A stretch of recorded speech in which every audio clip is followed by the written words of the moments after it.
Hello everyone, welcome to another game of Sens, the philosophical role-playing game. Today we are going to do something new and something interesting. We're going to have an encounter and a talk, potentially, with one of the main antagonists against you. So, where we left off last time, your group was trying to escape in hot pursuit with an armored Hoover vehicle. Yet, as you were making your way out, you were ambushed by multiple teleporting squadrons of Imperial soldiers and Admiral Ghost himself, who jumped onto your vehicle and kidnapped Alexander.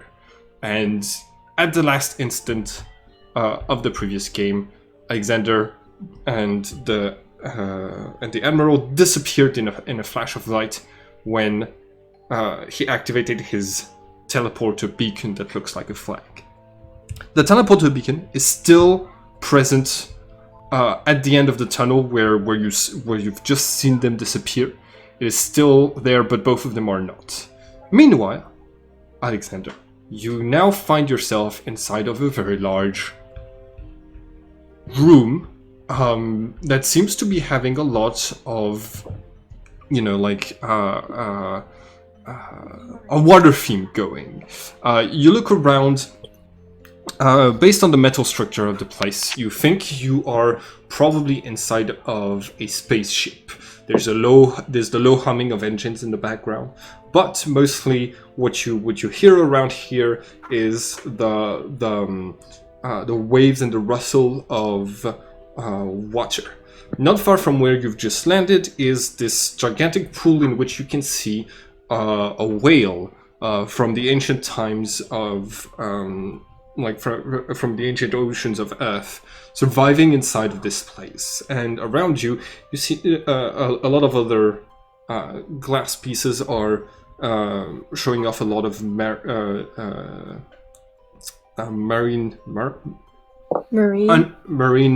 wildlife being preserved in this aquarium. And right next to where you've appeared, there's another teleporter beacon, potentially one for the destination you've arrived, and the admiral himself, who's kind of stumbling over after teleporting you both, and who's going to deactivate his armor completely, and start to look down on his shirt where he's been hit by Mitya's attack. And then he raises his head and he says, wait. Let's not fight. I have an offer to make. I just want to talk to you, and I'm about to tell my soldiers to hold off on shooting your people, but only if you accept to listen to me. To talk with me. Let's hear it. All right. Let's go. So I'm still just camouflaged, just for reference. At the start of the game, I'm still just hiding. Okay. You're still in the tunnel on Earth. The only one who got teleported was Alexander. But yeah, you're hidden inside of the tunnel where with the teleporter right now. All right. So you can see the admiral moves to the computer console here, presses a few buttons, and says, "Stand down. Bring all of our troops back. Let them roam Paris for a little bit." And you hear the order being acknowledged by some underling, and Admiral Ghost turns around and says, "You can check with your friends, you can communicate with them if you want to make sure that they're not under attack anymore. And I would like it if you could broadcast this conversation to them, since they have blocked me in a rather rude manner from being able to speak to any of you." I'll turn on the comms, so it's in broadcasting to my friends, and I'll start out by saying, what's going on down there. Alright. What's going on with us? So down there, you're inside of the tunnel. You've slowed down after part of your car was ripped off with Alexander, and right now all enemy fire and teleportations seems to have stopped. You've heard teleportations going off as if there were like more people appearing or all of them disappearing. You're not quite certain. Inside of the tunnel, your vision is limited. Okay, I'll say, hey Alex, I'm very glad to hear your voice. I hope you're okay. We are still in the same tunnel, and I broadcast the image. Currently there's no fire, and we're trying to hide, I guess. Good. Let's try and escape while they're not firing at us. Book it, sex. All right.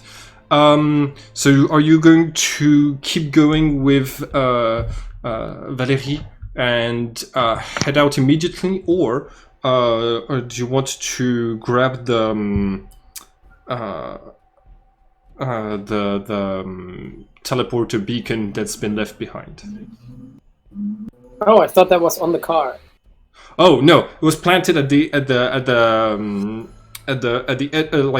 entrance of the tunnel, where basically like the admiral got stuck like against the top of the tunnel and was violently like pushed off of the car, and then he just planted it. I'm inclined to leave the teleporter behind, because if we bring it with us, we're broadcasting our location.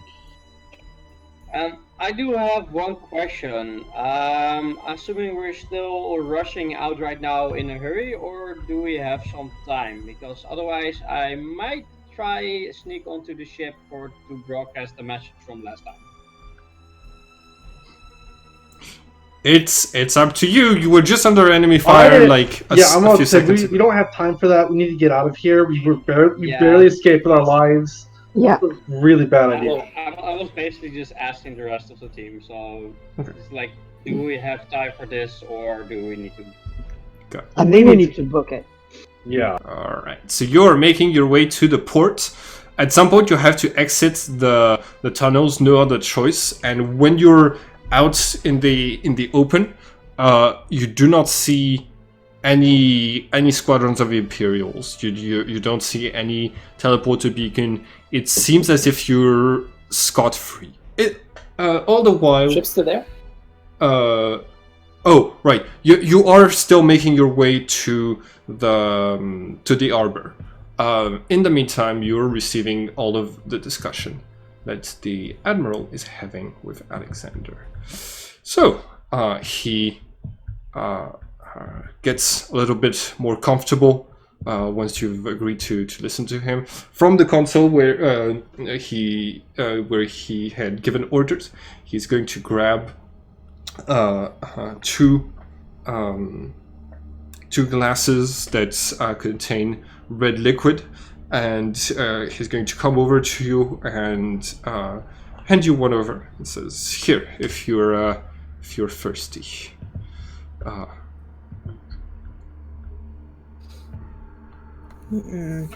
I'll hold it, but I'm not gonna drink it. Okay. All right. Thank you for talking with me. Let's start off easy, shall we?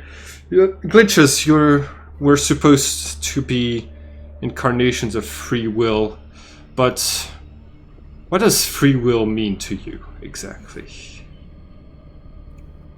The ability to decide one's own fate. Right. That is generally the assumed definition. Back in the era of serfdom, anybody who was a serf did not have free will, and everybody else had free will. But since it got abolished, the definition kind of changed to be something more vague. When people say free will, a lot of the time they mean the ability to make decisions independently of the world. That is to say, being able to see the world with a lot of clarity and then, while separate from it, make decision. But it's impossible to be separate from the world, since all of us are inside of it. And so every element of decision making is happening in our brains, and our brains are subjected to chemistry. It's just a chemical reaction. So in the end, things that are happening in our brain could be predicted by if someone had the ability to calculate the chemistry of our brain fully. That's the deterministic idea that there is no free will is based on this. Of course, there's also the possibility that there is something that makes us unpredictable, but that would have to be something random, a phenomenon that cannot be predicted. But then it's not free choice, it's just randomness making the decisions for us. My personal definition of free will, after thinking about it for a lot, is that free will is the ability to change your mind once you've been offered new information. What do you think? I think that's certainly a valid take on it. All right. Let's try and see if we are true agents of free will, shall we? You see him taking a folder out from his coat, and he hands it to you. It's titled Autopsy of Subject 793. I'll start reading it. Okay. The images show a body whose head was blown off, and it's very quickly apparent that this is Akina's autopsy. Admiral Ghost is going to say, we have found a lot of information on your faction based on your friend's body. First off, I will, as you can read in section 1, the tip of his fingers and extremities had been the veins at the tip of his extremities had been damaged by cold. Multiple long periods of time in the cold, probably training sessions or survival exercises out in a very cold climate. This limits the number of places on Earth where such training could have been done.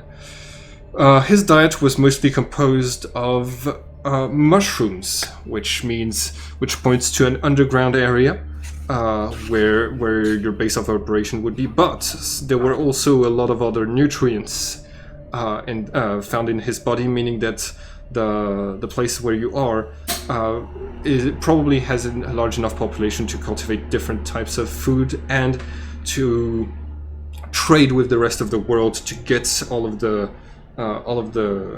things that you might not be able to make yourselves. This points to a base of at least 200 people underground in a cold area.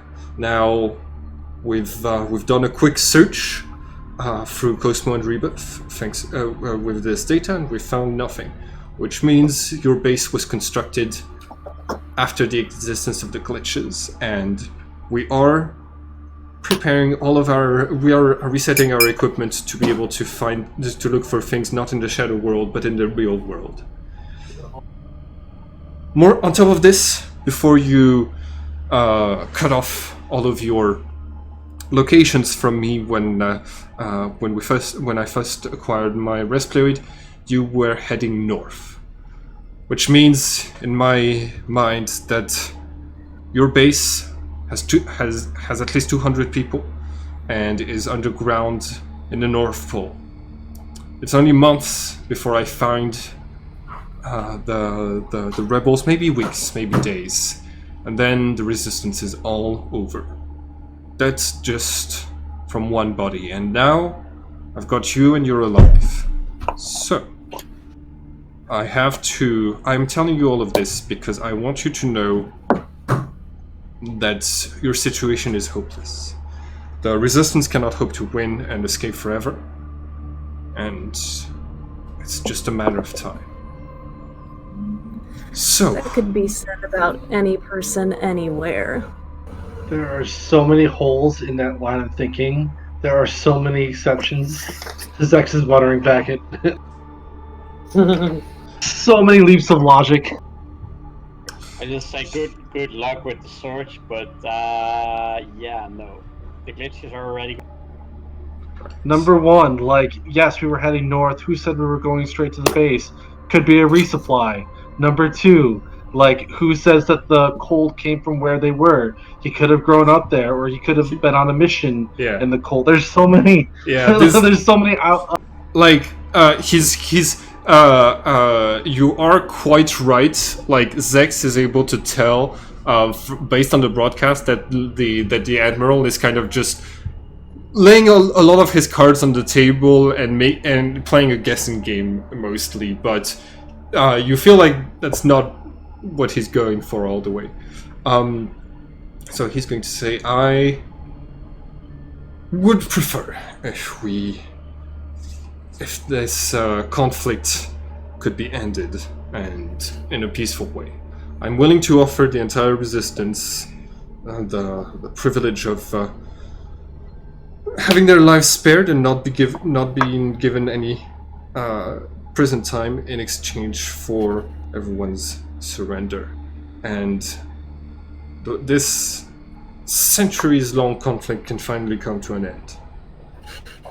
Now, of course, you'd want to live outside of the Imperial jurisdiction because the Empire sees everything and controls everything. So you'd be able to obtain freedom in the area where your base has been set up. The reason I'm giving you such an offer is because a lot of people on my side are tired of this conflict, and because too many lives have been taken for the conflict created by immortals like the Emperor. And why don't you surrender to us instead? He can't hear you because you still blocked him from your resploid, but I'm just saying this through the Yeah. microphone Theo thing anyway. Theo can hear me.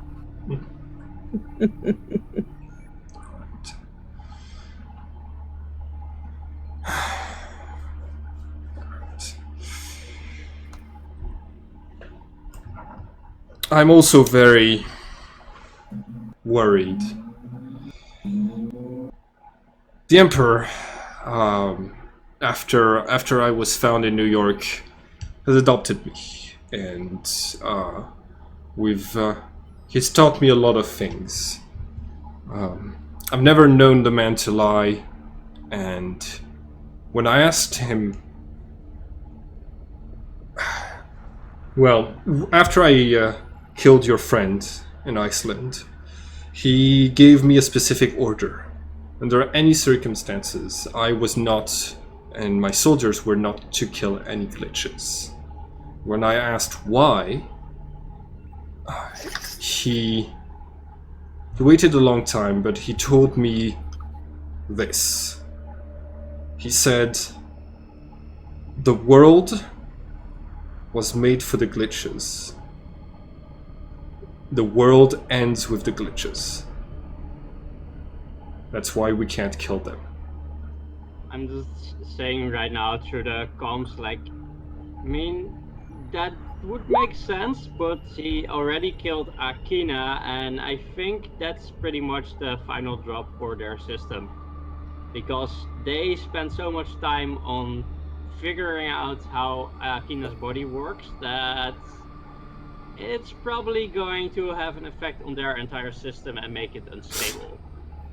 that's already pretty true. But they, from what my father has said, all of the lives of all of the people inside of the Empire are dependent on the survival of the glitches, including me. It means if all of us were to die, every effort that has been made by humanity to survive, to prosper, every fight that's ever happened, every building that's been made, every instance of love and friendship would be erased completely. It would be the end of the world. I don't understand how that can be, and I don't understand how my father came to this conclusion, but every time that we go out to fight, you, I, and the people listening to this broadcast, we put everyone's lives at risk. That's why, to me, it might feel like I'm holding you hostage, or the base that I'm threatening hostage as well, but you have to understand that based on what my father has told me, you're holding all of humanity hostage every time that you go into missions and risk your lives. So, that's why I asked you what free will is. Are you willing to take that risk? Are you willing to keep going with what you're doing, or are you willing to apply your free will and change your mind?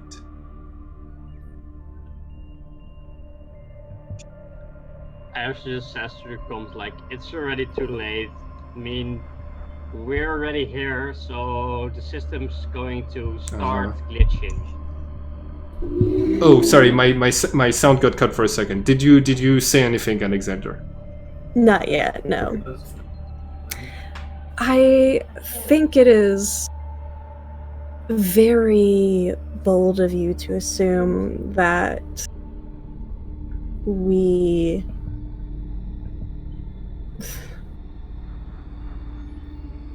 I think it's very bold of you to assume that our life force is the thing fueling this entire world. I also think it is very bold of you to assume that we could make a decision based on this very sudden information the second we hear it. I understand. We don't know if we can trust you. We don't know. One person's word that sounds like, very frankly, a conspiracy theory is not something that is going to lead us to stop an entire war immediately. We have goals, we have a mission that we plan to follow through on. I ask that you and the people who are hearing this broadcast reconsider. I know it's only my word that you have, but the Emperor hasn't ever lied to me, and I really believe He had daddy issues. that's why I went to all this trouble to kidnap you. It's because I wanted to make this offer. I will say it is an impressive feat that you've done, but I also think it is very upsetting that you believe you have never been lied to by your leaders. Especially, since he's given no fucking arguments for why that is the case. Sorry, just continue, Alexander. He just pisses me off. You're being very diplomatic. I don't know how you're doing it. Continue like this. You're doing a good job. Don't listen to Mitya. No, you're awesome. Please continue being diplomatic. I admire you. He's a douchebag. Oh my god. This is making fun of the guy by now. It's like he doesn't care anymore. He's not even taking him serious. This last thing you heard him say on comms was, "That guy has daddy." Over comms, I go, ask for more time to decide on the song. Is there any Ask for proof. possibility we could have more time to think on this and look further into it instead of relying on one man's word within the Yes, span of 10 minutes? of course. You have until your base is found to reveal, to unblock your armors from mine and to reveal your locations to me. If you do so, you will your lives will be spared, and you will be taken in by the Empire, and your survival will be one of the top priorities of the Empire. And You have until I find your base, but after that, I will. You have to know this. There are no women in your base. There are no children in your base. There are no elderly in your base. Every single person who's still on the side of the resistance is an enemy combatant. if it comes to that, would you try to kill us? We'll capture you. We'll kill everyone else. And if we do comply, what would survival for us look like? Would we just be kept alive in cells? Or would we actually have a life alongside everybody else that we're supposedly giving life to? Would it really be a free life? Have you heard of Dream Stairs on Luna? I have not, but the name implies a lot. Dream Stairs is a luxury simulation program. Anybody who wishes can go in there and have their lives preserved inside of a sarcophagus for any amount of time, and while their minds are projected inside of the reality of their choosing. This is what will happen to me. Because I believe that since I am one of the glitches, the fact that my body endures is going to be essential for the rest, for the future of humanity. Right now I'm still needed at my post, but as soon as I am not, that's where I will go. This is the option that will be given to all of us. Can you ask him if the Emperor said anything about why us glitches are essential to the survival of this world? This whole argument kind of hinges on this idea. Yeah, right? ask him if he's actually seen that paradise thing, because powerful figures offering paradise. Be careful. Yeah. Yeah. Have you even used the Dream Ladder before, or is this just all what they tell you and what you hope it is? I have seen the infrastructure, and I have talked with people who've been in there. It is considered one of the best luxuries anyone can afford, and it is considered addictive enough that once people run out of money and are forced out of Dream Stairs, most of the time they will do whatever they can to save up enough money to return there. Meanwhile, I'm actually just whispering through comms like, hey, Zax, do you think you can hack this guy's comm system? Because he was using it to issue commands, and if we can impersonate him, it might be convenient. Yeah, I don't think I have the ability to. You'd need to have an access to his console, which right now is We all have him blocked. is where Alexander is, but not where you are. There is other stuff that you could hack. For example, the what's it called? The teleportation beacon was one of the options, but you left it behind. Your characters are now arriving at the port. Sorry? Yeah, I wasn't sure if we were still in the tunnel or moving. No, you've reached the port, and you're able to get past security and into your subsidiaries. Like you're scot-free. You've got the rune with you. You've got most of you have made it out. All that you're missing is Alexander. Are we by Here's- ourselves in the Sub-Zeros, or do we have any personnel there? You do have personnel. You have resistance personnel that came in and pretended to like be doing trades in order to act as a cover for your transport vehicle. All right, here's my plan. So step one would be going to a random island in the middle of nowhere, and then try and make sure that we've lost them. Go thoroughly over the Sub-Zeros. Try and make sure there's no trackers. Make sure that no one's planting a tracker on us. Just make sure that we're completely clean. And while we're doing that, Alexander will probably be dropped off somewhere, and then we'll meet him at a certain point that we choose that he's close to, and then we can do the same process of like making sure that there's no tracker or anything, no bio liquid tracker bull crap, and then after all of that, then we can head back to base. Alice just says like, I'm good to go. All right. Sounds good to me.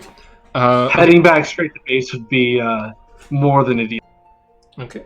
I'm gonna need everybody who's looking for trackers on the Sub-Zeros to roll for chaos at -30, please. I'm not gonna bother since. Can I roll Cosmos to assist with everyone else, like at the tech Yeah. aspect of? Yes, you can. At -30, Yeah. I think it's impossible for me to make this check. Oh, by the way, oh, sorry. Everybody gets 1 immersion point, and after having reset, it's back to the start of the game.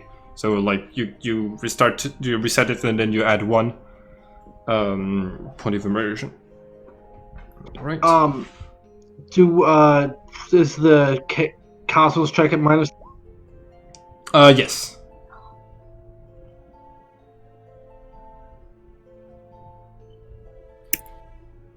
Okay. Did you? Oh, yeah. That's with the -30. Okay. So Zex, you are Cosmos or Chaos? he wrote Cosmos to try to help you out as a technician. So he is giving you all a +55, which makes both Mitya and Cody pass. So Zex is able to like come up with a sort of like scanner to make sure there are no tracking devices, and you go around the entire ship, and you make sure there's no trackers. You find none. All the while, Alexander is. Sorry. Just a quick question. I remember who had the money chip. I had the money chip right from last time still. Oh, you still have. Right, hold on. So give me 1 second. Yeah, you got the money chip from the bank's computer. Okay, but like that's only traceable if it's actually used, right? You're not certain because the money that was on the chip previously was not supposed to be traceable according to Michel Citra. But since you just put a lot of credit from one of the biggest banks, it might be. You're not certain. Yeah, I'm still trying to see if I can do something with the chip and like hand it to someone to like bribe them to broadcast a message from the big ship above. Mm-hmm. And I'm just wondering like who would be the right person to do that. Do you want to stay in Paris while we are going? I think you guys are all taking detours, right, to teleport thing to the base. I think you might want to like keep this as a backup and like have it around for when you need to spend it. Now might not be the best time to do so. Yeah, I mean that was what I was wondering. I figured it's like a money chip. It's not used with broadcast. Otherwise, it would have been fried when the Quadrilla showed up as well. Yeah. I figured it's only gonna work if it's plugged in, basically. Yeah. So Alexander, the Admiral says, "Listen, I know we didn't start off on good terms. I shot your friend. Very good. And I am a leader of the faction who opposes yours. That being said, it doesn't mean the two of us can't resolve this conflict once and for all. There have been too many deaths. There has been too much destruction of the Earth from this conflict. It's an ideological conflict that we inherited from immortals whose ideals were already old when halfway through the war. We don't have to do this. I know you stand for free will, and you think that I just stand for this cold science, but it's more complicated. If you...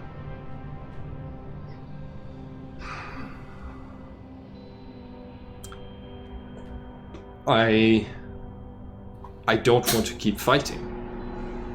And I know many of my soldiers also do not want to keep fighting. I do not want to have to kill you and risk all of the lives in the in the Empire for that. I mean, it's not like we get a kick out of war either, but... You've never been offered a chance to exit this war with your lives guaranteed. I'm giving you this now, and until I find your base, that offer stands. Can you ask him if he has any sort of, breadcrumbs that could lead us to prove that we are so important and that if we die, the Empire is done and everything, like what his father said, so we can investigate it in order to be able to be convinced and join him? Mm-hmm. Do you happen to have any other resources we can look into to validate your source? Or are we just walking blind right now? The source that's of my father's theory about the glitches. Mm-hmm. He didn't give me anything. All I have to work on is the following thing. He's trying to achieve a certain type of godhood through the perfect knowledge of the rune offered by the runes. He wants to be able to know everything, and that's why one of his endeavors is never to lie, because do you realize how batshit insane that sounds? He is focusing on. He's a very old immortal who has access to a lot of ancient technology. The things he's able to do are hard to comprehend for normal people, but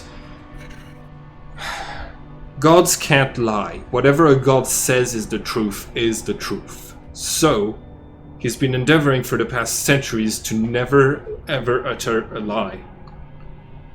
It's one of his main goals. He cares about this much more than he cares about crushing the resistance. That's why he's put me in charge of crushing the resistance.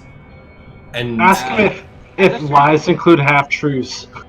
I'm actually just going to tell you that it's through the comm system. He just says, yeah, that's nice and all, but I'm pretty sure he may or may not have met an immortal. And the thing about immortals is, even if they're telling the truth, they're still holding a lot back. And there's a bigger problem.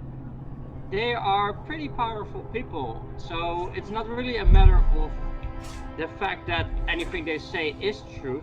It's the fact that nobody is really able to resist them. So if they say something is going to be true, it's going to be sure as how convincing. And that's exactly the problem. It doesn't mean that what they're doing is the truth. It just means that it doesn't matter because they can just override anybody else's idea of it. Here's a question for you. How do we know it is absolute truth and not just believed truth? Because he could be wrong, but he would still be telling what he believed to be true. well, the best way to do this would be to test the theory, and unfortunately to test the theory, all of the glitches would have to die and the universe to be destroyed. This is, Um, yeah. one problem with this as well is just what if there's two opposing rune gods that make an opposite statement? Yeah. I think we will continue with the plan to spend more time considering everything. And You asked a question, and this is the answer. oh, That reminds me, just a little bit out of character, like, Q, didn't you have a battle axe? Still want to see it. it was materialized and then disappeared, not a real one. But in real life, I do have a battle axe. Yes. Yeah, that one.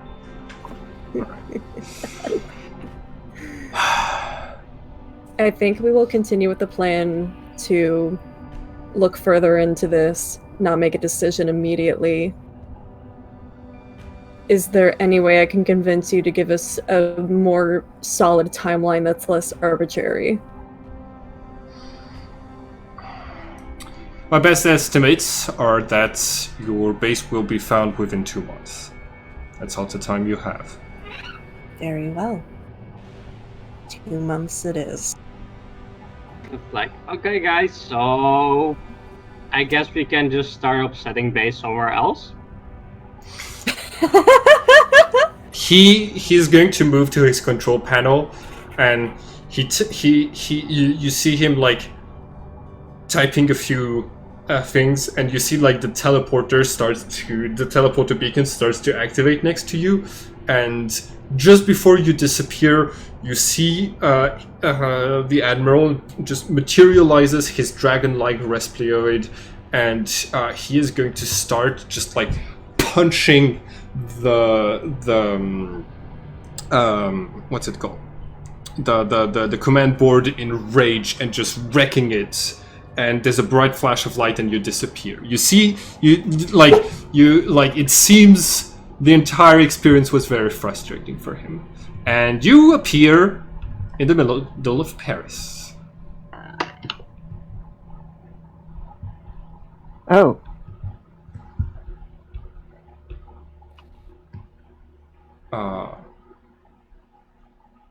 Just been dropped So, off right here. Alex, care to be picked up?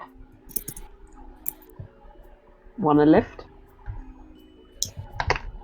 I think her internet just. Yeah, I think so too. Okay. Damn it. All right. Well, we should go and pick her up. Pick him up. All right.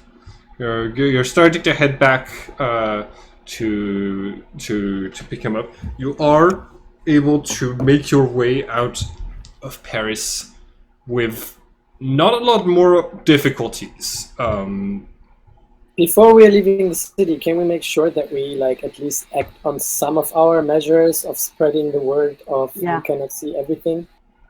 Yes, I know that you had started working on this, and from what you can tell, the heist has had a major effect on the news outlets of the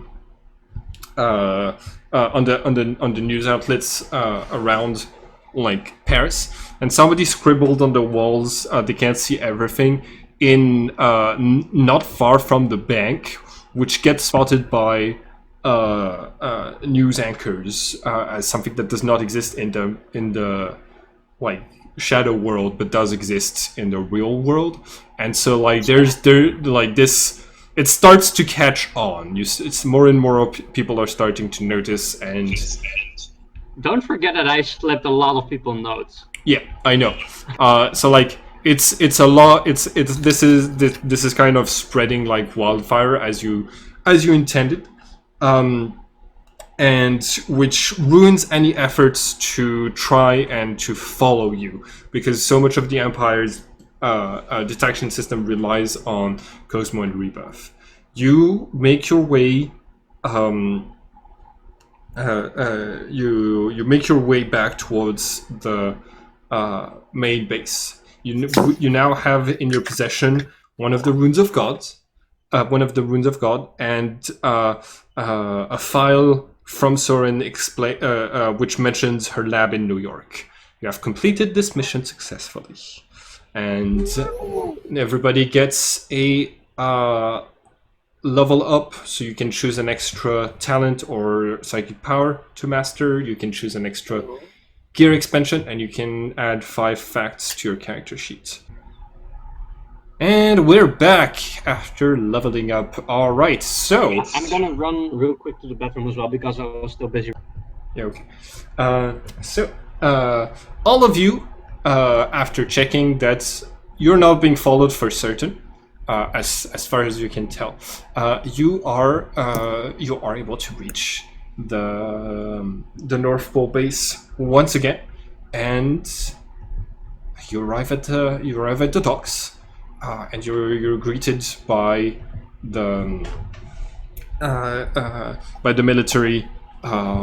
Once again, like you exit the vehicle, seeing that there's lots of faces that are really happy to see you. There are a few grim faces, like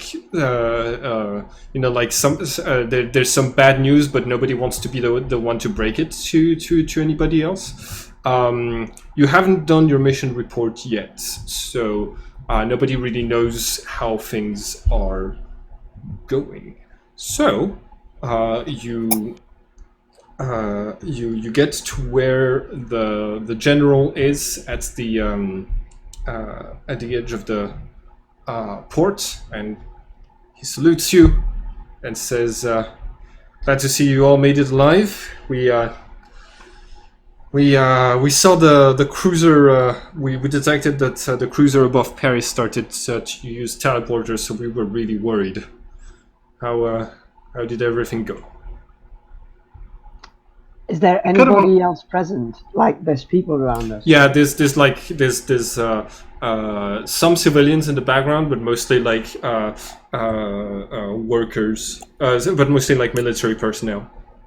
I will do a perfect salute, have a big smile, and say, I think we need to have this conversation in private. All right. So he is going to take. Alistair still stoutly says that it was just a Cordilla. We took care of it. Don't worry, you know. So Central Command private or my office private? Central Command private. Okay. Because there's very good news. And I wink.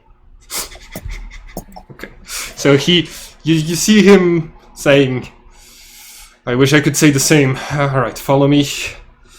I didn't get it. Damn it. All right. So once you get inside of Central Command, the general is going to sign and say, "All right, before we begin, Team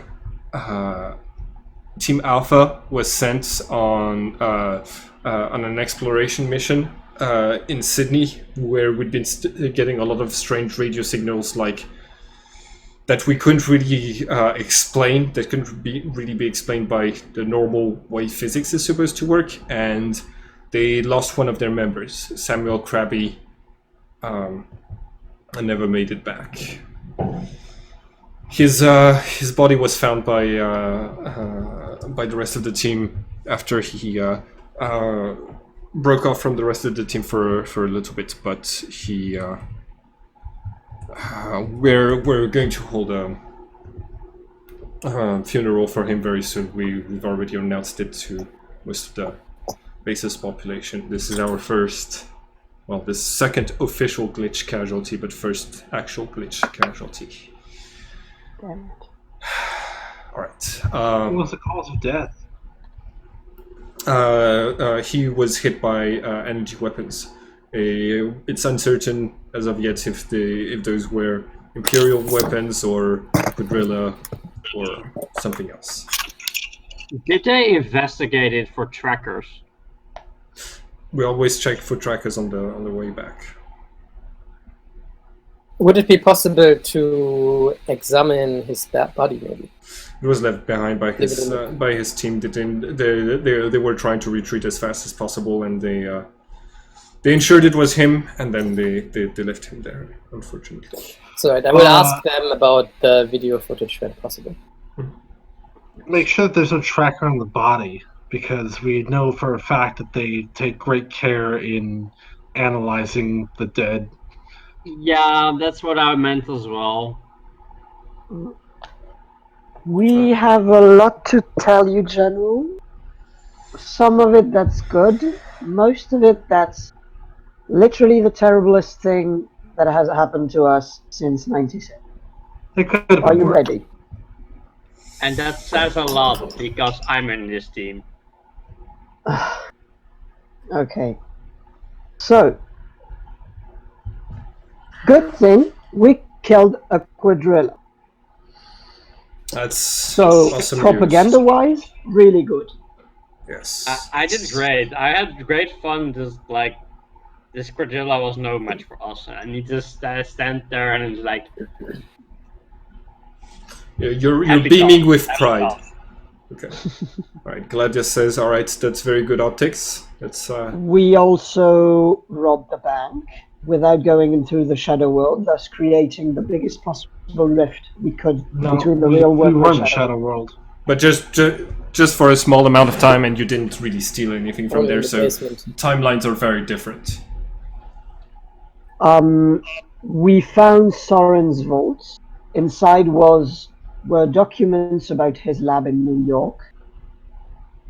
I didn't know she had a lab in New York.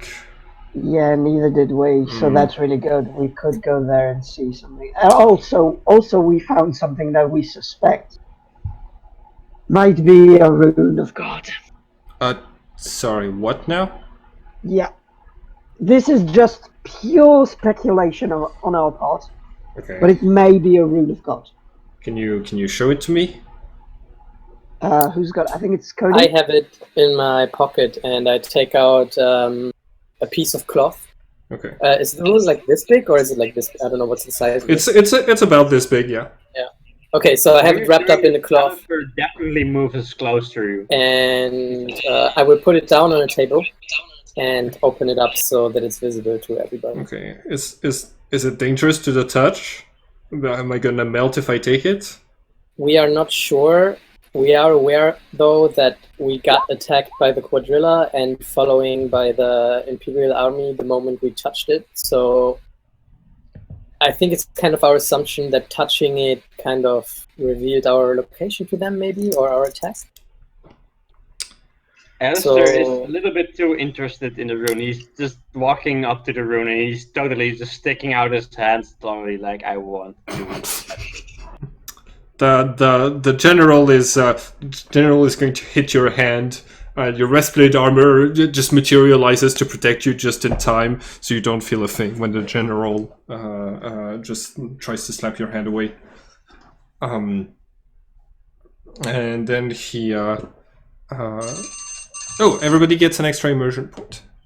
So you're now at 3 above your starting value. Okay. He says the records don't show these to be dangerous as far as I'm aware. I'm gonna have scientists.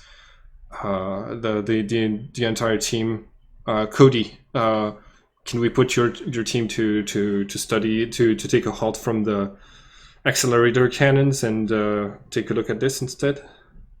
Yes, I'm sure there's some people that would be very interested in that, and I would be glad also to stay in the loop about this research. We Also, has anybody seen the treasurer? Actually, I might have something that makes him happy. Michel Citra, he's currently working on this year's budget, so he's not available right now. But I can relay any information you have for him. So I decided that we had that mining ship for him, and we might have emptied it. But while we were robbing the bank, we overloaded it. So we have a lot of money, but it's traceable. But he might have a purpose for that. That's very good. Did you fry the computers when you were there? Right, perfect. The quadrilla did that for us, actually. They were very fried. Okay. And that's perfect. In this case, we are going to be at the definitive financial advantage thanks to your efforts. All right, what are the bad news? Okay, so we met up with General Ghost, who had a little conversation with Alexander. And I'm surprised you didn't suspects... just shoot him. You had a talk with him. Oh, we tried. Oh, he was alone with General Ghost in the middle of an Imperial cruiser. It's so complicated. That was a hiccup on our way out. He ended up getting kidnapped. Well, I'm glad you made it out alive. Yeah, that's pretty good. But General Ghost suspects the base is in the North Pole due to the fact that his team made inquiries about the cadaver of Akina. And he has basically put an ultimatum on us.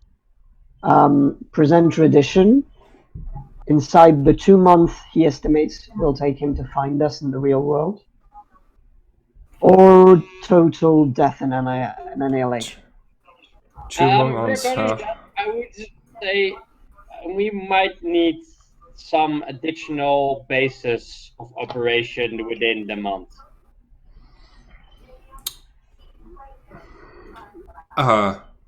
2 months. That is longer than our estimates were. We knew that he'd be able to gather some information from we knew that he'd be able to gather some information from Akina's body, and we were thinking it was that we had less time. Now this is information from. That is 2 months. Just give it a month tops. This is information from Gas, who said I would not think that it would be 2 months exactly. He might be giving us. He might just be telling us it's 2 months. It might be actually. So that's something to keep in mind. Absolutely. Yeah. Especially if you have intel that says otherwise. Yeah. We are keeping a close watch on all of this, and we have backup plans. Unfortunately, all of you are leaving the base regularly and getting at risk of being captured by the enemy. So I cannot tell you anything about those. That's fine. I wouldn't remember them anyway. Good. By the way, on that subject, do we have any anything we can take to, if in case we get captured, death and some suicide pills or something along those lines? Just walking away again, like nope. You, with your rest fluids and the shadow powers, it would be very hard for you to be taken alive, and it would be very easy for you to escape anything that can't follow you from one world to the other. So your instructions are always to try to escape and survive as much as possible, or die in battle. Oh, we discovered something interesting too. I just remembered. Okay, so this is Ghost version of the fact. So apparently, the Emperor considers that the glitches sort of are linked to the whole Empire, and that our being alive is essential to him. So he seems really reluctant to actually kill glitches. Which is why, if we have a suicide method, we can use that as leverage. Plus, but also that maybe something like this is an information that we need to know. They don't want to kill glitches, so Krabby's death might not be an act of the Empire because they don't want to kill glitches. Plus, they might not want to kill glitches yet. Yeah, we don't know. This is Ghost's version. Maybe he's lying through his teeth or being lied to. All right. I think actually there might be a problem for them as well, because they do realize we are glitches, but I think the people we have been in contact with for longer times are not really being picked up by the system properly, and they might not know who is a glitch and who is simply being in excessive contact with us. Yes. So they might just simply just think that the glitches are just regular civilians not on their map. All right. That's a lot of information. That's very good. I will need a full report on the quadrillis capacities because we have not been able to have anybody observe them in combat, close range, and survive before. So I think I got that covered. all right, good. Congratulations on your work, everyone. Thank you for warning us and confirming our fears that Ghost is making his way here. And great job on your mission. I'm probably going to send you to New York next. Based on what you've told me, we have to find Soren's ellipsis now more than ever. The problem is New York is a complicated situation. Sir, without trying to be disrespectful, I think it would be an interesting step to maybe have a larger scale conversation about the goals and kind of maybe also core values of the rebellion to kind of see where we are going with this, considering that our time in action will more and more change the way that the world and the shadow world are connected.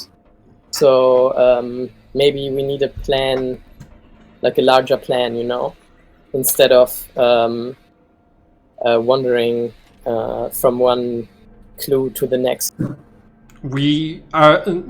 I am taking care of overseeing the larger plan. You might not be able to see it because you only go on individual missions, but the resistance has had values and a general direction for a really long time. We are trying to preserve free will, and we are trying to bring down the Empire. That has not changed.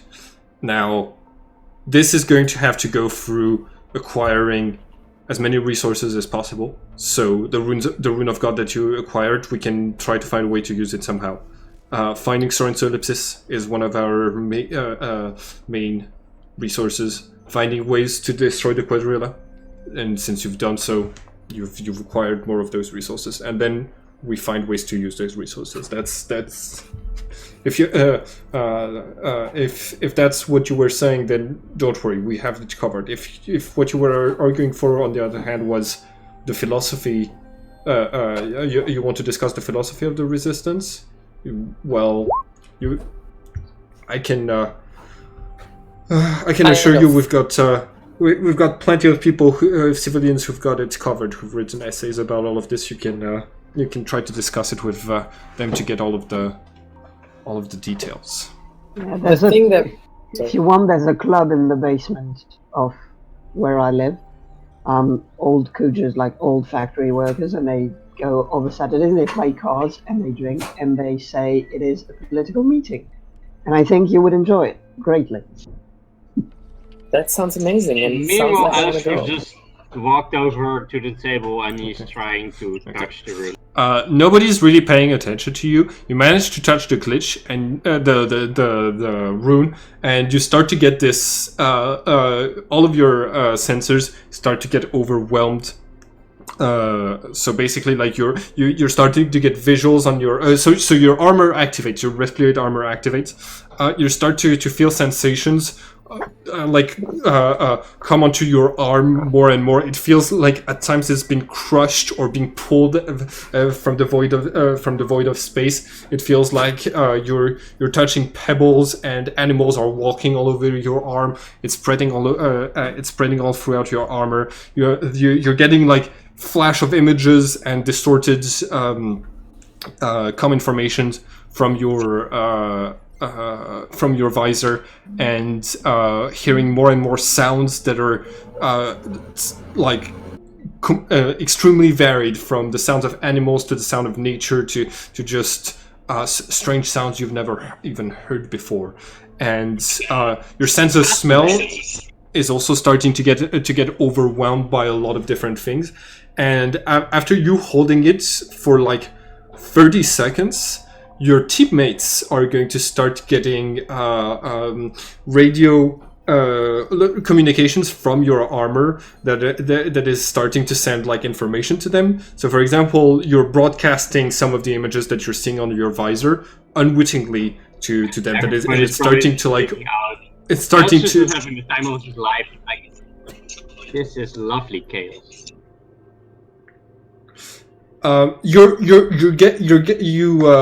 Mitya, you're getting a call from Quinn Jacobs, and he's saying, "Hey, what the fuck is the thing happening to your armors as well?" Yeah, it's happening to. Oh god, I've got a headache. It's Alistair. I'm gonna stop him right now. And I smack him for me, please. Like, this is nice. Smack Alistair for. Smack Alistair in the head I'll for me. smack him. I just grab Alistair by the collar and yank him off the rune. Yeah, you take the rune from his hand, and I'm disappointed. okay. The flow of information kind of halts for a second for everybody, but since now Mitya is holding it and his armor has activated, I drop it immediately. Okay. Yeah, it all stops. It all stops. Alistair, you are aware that you just probably transmitted our location directly to Ghost? I think that might have been a comms fault, and they might not realize. God. Alistair, we just talked about how this could have potentially revealed your location inside of the vault. Yep. Yeah, Listening. well, he's a dumbass. Okay, Alistair, look at me. Quinn Jacobs just asked me to smack you. I'm not gonna do it, but you owe me a favor. Are you fine with that? Yeah, sorry about it, guys, but Okay. this rune is really fascinating. I'm gonna put it in our security vault now and get your team of scientists to observe it. Please. Like the general just picks it up with the cloth, careful not to touch it, and is just like taking it away. And after that, he's Bean. So your character Alistair is put on radio duty to observe if the Empire is having any major movements of forces in your direction for the next 2 days. So basically, you like to cover up the fact that you just put everybody's lives in danger. You're watching to make sure you didn't put anybody's lives in danger. While he's doing this, the general's coming back with the image that you've been seeing in the background for a little bit, and he says, "This is what New York looks like at the moment." And he shows us this image? Yeah, the image that's in the background, like the. Is there a white dome? Yes. What? In the middle of New York? Yes. Ooh. So is this? Are we looking at a photo of an explosion, or is there a white glowing building in the center of the city? There's a white glowing force storm in the center of New York. It's been happening not since the Battle of New York, but it started a few years after that. We don't really know what caused it, but we do know that the Empire has the Imperials have finished evacuating the city fully, and they have a research team and a fully armored regiment near the phenomenon trying to observe it. It is blue in nature, and it creates blue lightning constantly. So it is assumed that it's associated with quadrillas. We don't know why it's like this, but we have never sent anybody in there because based on what information we've stolen from the Empire, it's very dangerous, and nobody who's ever gone inside of that dome has ever come out alive. So, okay. So you can walk through you can walk inside though. Like, did people go inside? It has been attempted, but no communications with the people inside stopped completely. and so there's no more data about their survival. They haven't come back out, I assume. Never. Hmm. The address on the file that you got from Soren Solipsis, I'm afraid the address is inside of the perimeter. Damn. Of course it is. I Of mean, course it was. Does it exist in the Shadow World, the singularity?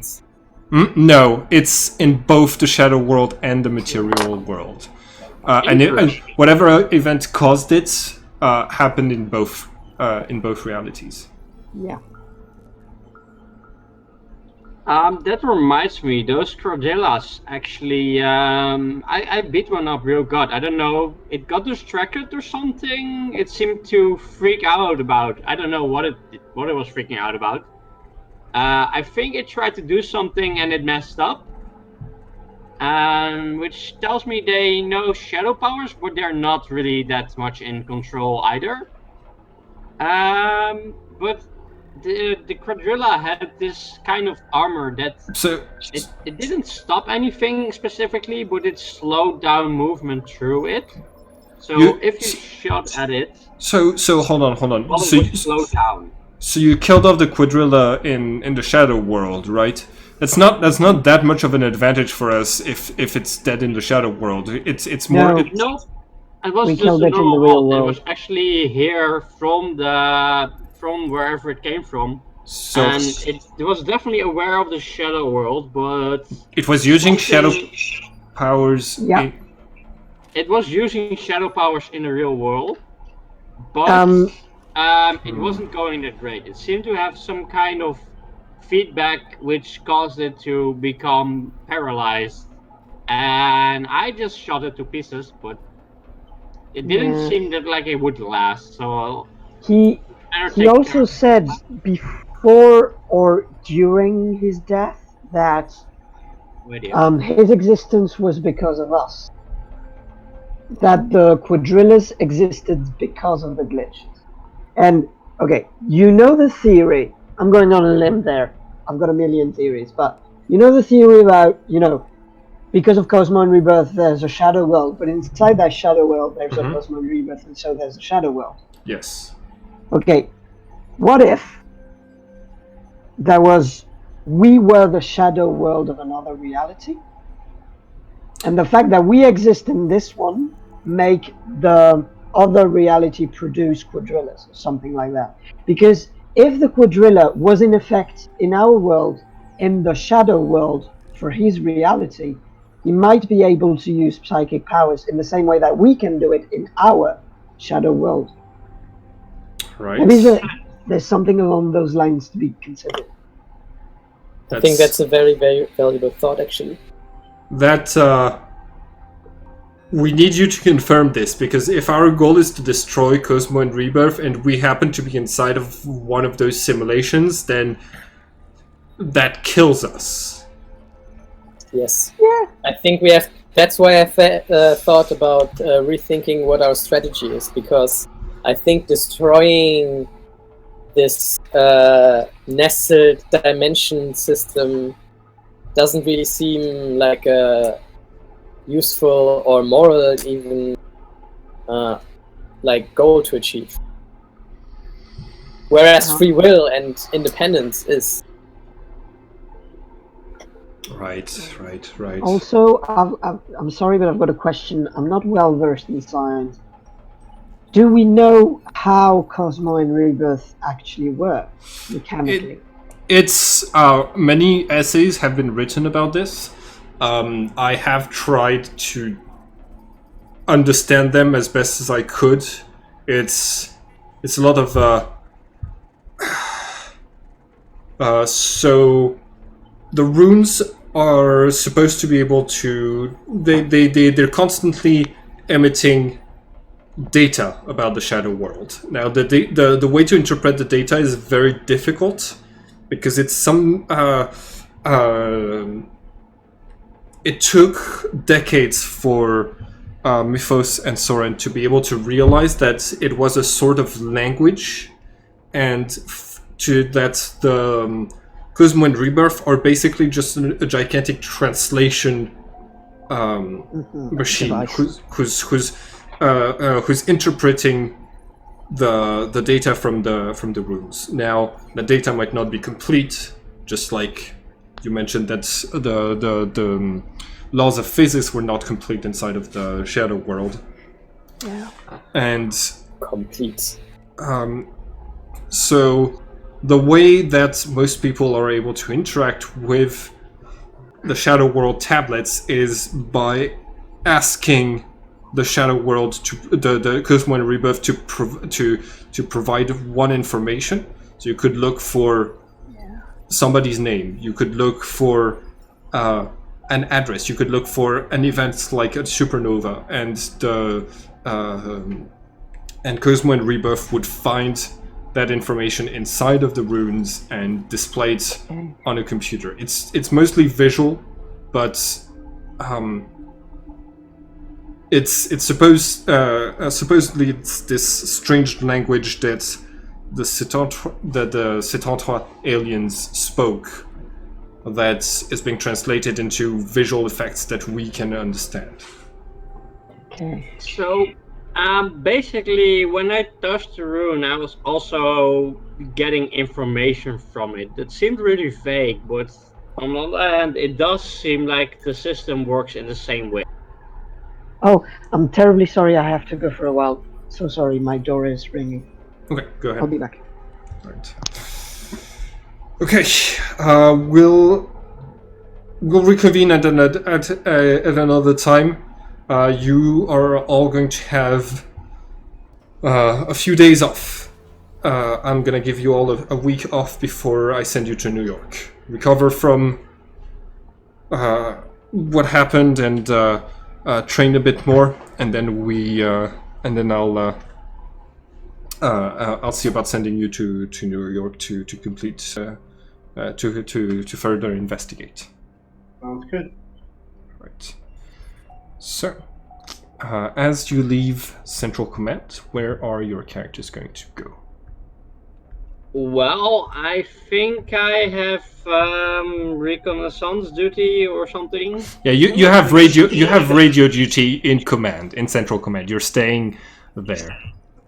Yeah, I think right now Okay, we all have like, bathtub is there a duty for a while. Cody. Is there a portable radio? Okay, hold on. Cody, what did you say? I think for now we all have bathtub duty for a while. Yes. That's what Cody says, and he's starting to pour hot water through the hose construction into the pool. Right. You start to pour hot water in the tilted pool that's also broken since last time. That wasn't repaired. Well, then I wouldn't do that, of course. Then I would start trying to work on it for a Okay. bit. All right. Roll for creation for me, please, Cody. I can do that. For quick reference, am I walking around with a portable radio, basically? Mm-hmm. Okay. Oh, no. You're staying in command in front of a radio system and listening in for any movements that the Imperials might be doing. So basically, like you're on like one of the boring duties for 2 days at least. And Akina, it's what Akina was on when he heard the signal coming from Iceland. So maybe you'll hear something interesting. Yeah, Alistair is not very well concentrated. He's just gonna look at the system and like, can I put this on a portable radio? No. Actually, while I'm working on this, and can I go out and maybe grab some more materials that would be needed to turn it into a functioning whirlpool? Whirlpool? Like a bubble bath. I don't know, like. Sure. Zach said enough of this stuff. He's just gonna go and do maintenance on his weapon. In that way, I could use my peer talent, which gives me a +10 to a creation test when I'm interacting with people from the base. Nice. Right, it's +10 to social tests, but you can acquire those things more easily when you're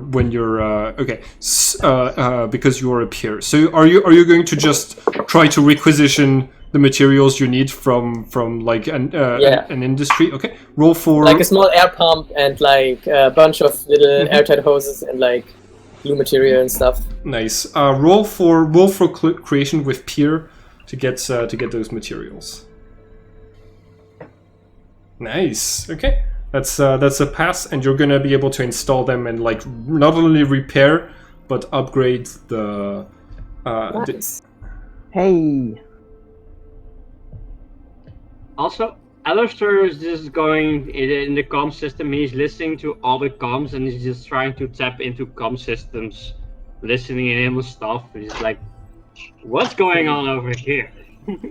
He's just like trying to hear if he can hear any gossip or information around the base, like about any of the teams or any of the other people that are of interest, like the general or something. If he hears rumors or stuff, and he's just like. Okay, you got it. So roll for chaos to see if you are able to get any of that. Also, take a knife, add a little arrow next to the Mark 1 so it becomes Mark 2. You got it. Alistair's learning a lot of new things. Okay, so Alistair, one of the things, so from spying on the comms of the base instead of the ones outside of the base, you are going to learn that there is, oh nice, somebody already made it Mark 2. You are going to learn that currently what's on the mind of the people of the base is mostly that, like another glitch has died, and people are like people are mostly talking about this. This is like the talk of the town at the moment. Okay. Like anything interesting about our team or something? Rumors about you all came back alive, and people are happy about that. Then, besides that, I'm also going to check on the comms outside. Okay. I mean, I am sort of responsible when I want to be, anyway. Okay. But I'm really focused on the rumors. Yeah. That's, another thing also, I guess. You're going to check, and apparently the Imperials are not moving in response to you touching the room. It seems that they might not have detected it, or it might not have been what caused them to set off their trap in the first place at the bank. So that's gonna be it for what you're doing. Zex, I heard you say something about weapons. Reese? Just performing maintenance on them. Okay, got it. Also to just kind of relax and decompress after it. Yeah, you got it.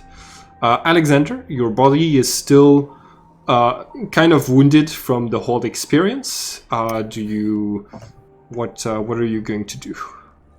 I guess I should probably stop by the med bay. All right. Okay, everybody gets an extra point of immersion. So you are okay. So Alexander, you're going to go and start the long recovery process of recovering all of the wounds. I think you regain 2 wounds per day when you're under care. So you're going to be able to regain.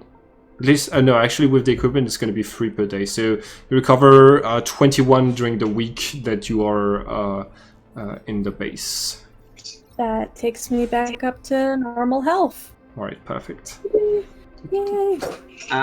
Also, just for specifics, the comm system in the base is connected to all the areas in specific. How do I go about broadcasting or contacting specific areas? It's basically like a the World War I radio computers where you plug cables that are and the dots and the places are like the different holes that you can plug it in are labeled to where the information is going to, basically things like that. Yeah, so Alistair's just going to try and order food through the system. If somebody can bring him some food. And he's not specific checking. He's just like, what cable seems important? Where was the comms again? He's just reading labels. Okay. It's like, is there something that says kitchen or cafeteria? No. In that case, he's just going to prank call the general. Okay, well, you are going to be on radio duty for the entire week instead of just for 2 days. All right. Yeah, this is just the second day because he was already interested in the comms and now he's bored and he's like, Yeah. what can I do with this system? He's gonna prank call the general and That's, just like say, hey, general, how are you doing? That checks out. Okay. All right. What is Mitya going to do during the week of rest that you have between 2 missions? Can I think I'll write a little note saying something along the lines of, guys, we know how it feels. If you want to do weird shit like steal a crate and make a bathtub in your apartment and just cause all lots of problems, it's fine by us.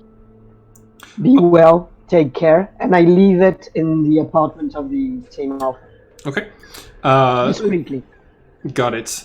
The when you wake up the following morning, the Akina Mark II is no longer in. I'm kidding. Okay. What day is this? Is this like day 2 of that week? Or day 3? Am I still on duty? Hmm? Am I still on duty? I mean, I'm just assuming we're going through the week now, whatever. Yeah, like you have time to sleep, but you are going to be on duty, on radio duty for the entire week. Can I I had also? comms duty for 2 days, right? So that And you f- should Yes, find- and then when you prank called the general, it got extended to the entire week. Okay, so can I sort of fly something by everybody, because I've had a horrible idea. It's not a project, it's just like when Alistair touched the room and it started to propagate to all of us, I just had a terrible, terrible fucking feeling. So, bear with me. I don't know much about the specifics of how Cosmo and Rebirth is built, but imagine there's a lot of people like us. A lot. And one of them touches a rune that overloads the sensory perception of one person by a truckload of information. Now suppose that we were enough glitches to sort of not be overwhelmed by that sensory information. I was doing great. Did we just not invent Cosmo and fucking Rebirth, the biomechanic version? Because That's I sort of think what the I was Emperor's saying plan. earlier as well. Like Technically, if we touch a rune, that's like the same mechanic. That Yeah. it broadcasts information, and Cosmo Rebirth is basically translating that information. We were just reading the raw information. Yeah. So now the Emperor's plan, according to Ghost, wasn't it to put us all in some sort of a weird machine that simulates a reality? Like, I have no idea how it is, but now I have a lot of questions, essentially. Especially about Cosmo and Rebirth. I don't know. well, I think the question about the simulation is quite an interesting one. Now, if I might say something, Dreamstairs is on Luna. Cosmo and Rebirth is somewhere on Mars, according to Imperial information. Yes. But I think it becomes an interesting one when we think about kind of how to work with these universes. Because what Cosmo and Rebirth does is technically defining it as like a copy. right? Like everything is the same than here, and we use it to like see something that's happening in our world. But we know that that's not really true, because we can influence things here that don't change there, and then we can go there and we can change things there. So technically it's really not a copy. It's more like its own thing that's like super similar. And yeah, I think in that way it's kind of hard to think about it as like a simulation that like should be destroyed or something like that, especially considering the like nestled kind of nature of it apparently. Yeah. I don't know. But still, what if Cosmo and Rebirth is just the previous generation of glitches that were all caught by Mythos Quadrilla and put into a machine that reads the runes? I don't know. I don't know anything about Cosmo and Rebirth, and I fucking want to know now. Yeah, me too. I also Because we wonder could if the do- I runes want are another really just rune. like a broadcasting device, or if the runes are actually containing it, you know? Like, Yeah. that's something that I also... Really I don't know weird. if it's important, but I'm definitely curious about, like, if the runes gets destroyed, like, do we lose connection to it, or is it, like, do we destroy it, you know? Like, And they Well- don't exist. And this one, the one we got, doesn't exist in the Shadow World. So. The least room not we in the same had place. also looked sort of like a puzzle piece. I would say, what if we try and find another rune? It's not gonna be easy, but seeing as these things are basically energy sources, I think we could pull it off somehow. I mean, it was really entertaining when I grabbed that thing. I want to do it again. A puzzle piece, you say? Yeah, I just noticed that earlier, that if you look at the notches on the thing, and you superpose the notches on the left and the notches on the right, you get this the symbol, the lab symbol from Soren's ellipsis, I think. Because you have the two sides and the crossing. I don't know. Just looked like that. It looked similar. As I I mean, said, like it definitely has looks like a something- key or looked like a something like key, that to me. or either a key or a puzzle piece. I would say there's probably a way to add runes to each other, and it's probably gonna just mess up something immensely, but it's gonna be fun to try. Yeah. From what you know, Cosmo and Rebirth is made from two of the Setantra objects called the Runes of God.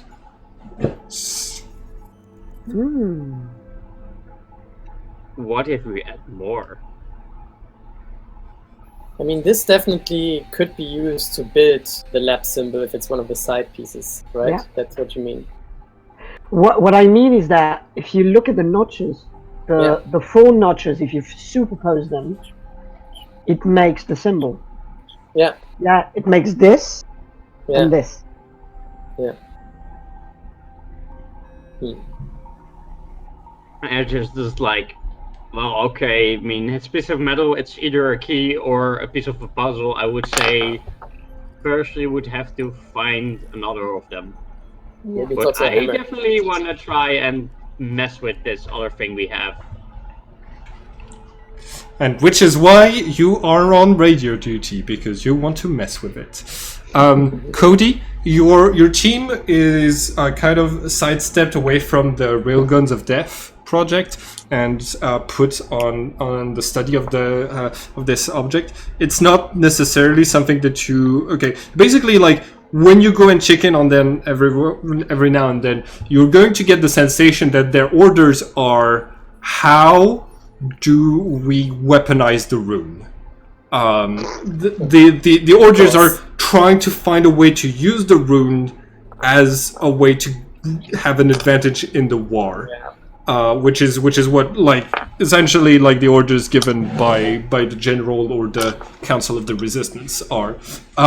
And when asked to do this, your team is a bit at the loss of whether, hey, do we try to create our own Cosmo and Rebirth machine that we can observe the Empire with, and maybe see if the glitches are in this one or not, and things like this, or like how else can it be used, because it's mostly just a piece, like something that provides a lot of information. So really, like they're spitballing a lot of ideas, but also but at the same time you can see that some of your coworkers are like uneasy about the idea of using the thing you're supposed to destroy as the resistance as a weapon for the resistance.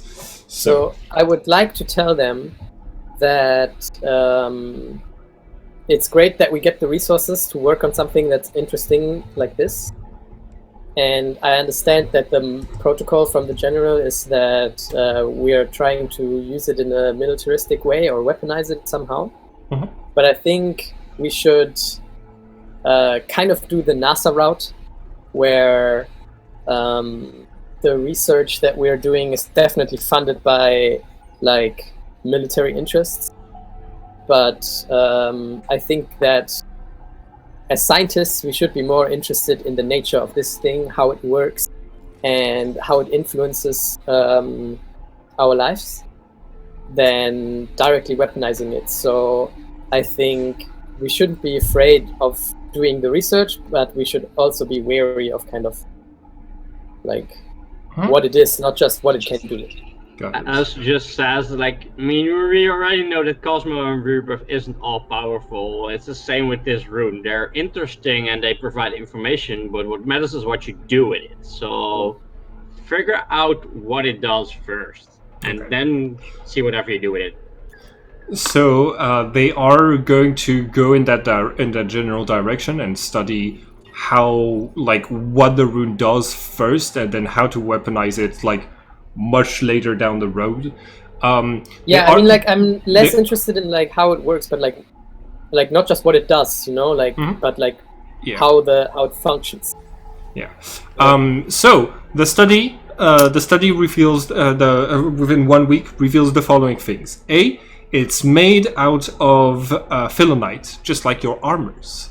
B, it does not transmit anything when a human just comes into contact with it, unless if they have a resploid armor. It's constantly like emitting data, but accessing it is easy. It's producing data from every single molecule of it, like, constantly. So getting the means to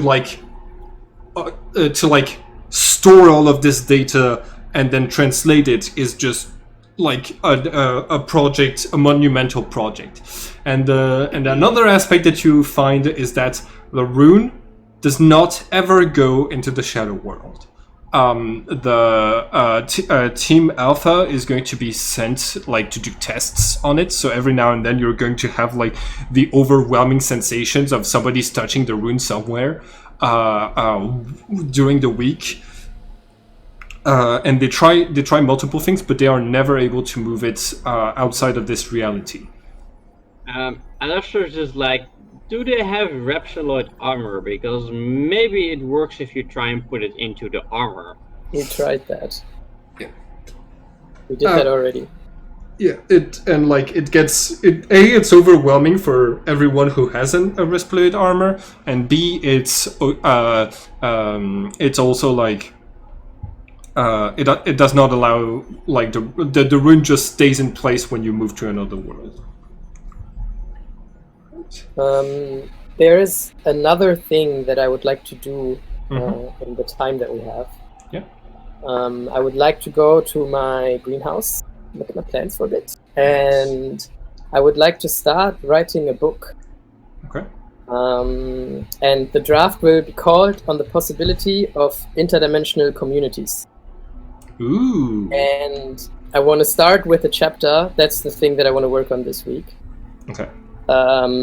Referencing a lot of Soren's work, specifically explaining the idea of the kind of nested universes and the idea that we are possibly just part of this long chain. And I want to go into questioning them as some, like, possibly seeing them as existing next to each other than inside of each other. Okay. because we already know that the glitches can introduce differences, so that they're not copies, and we should kind of see them as equals. Mhm.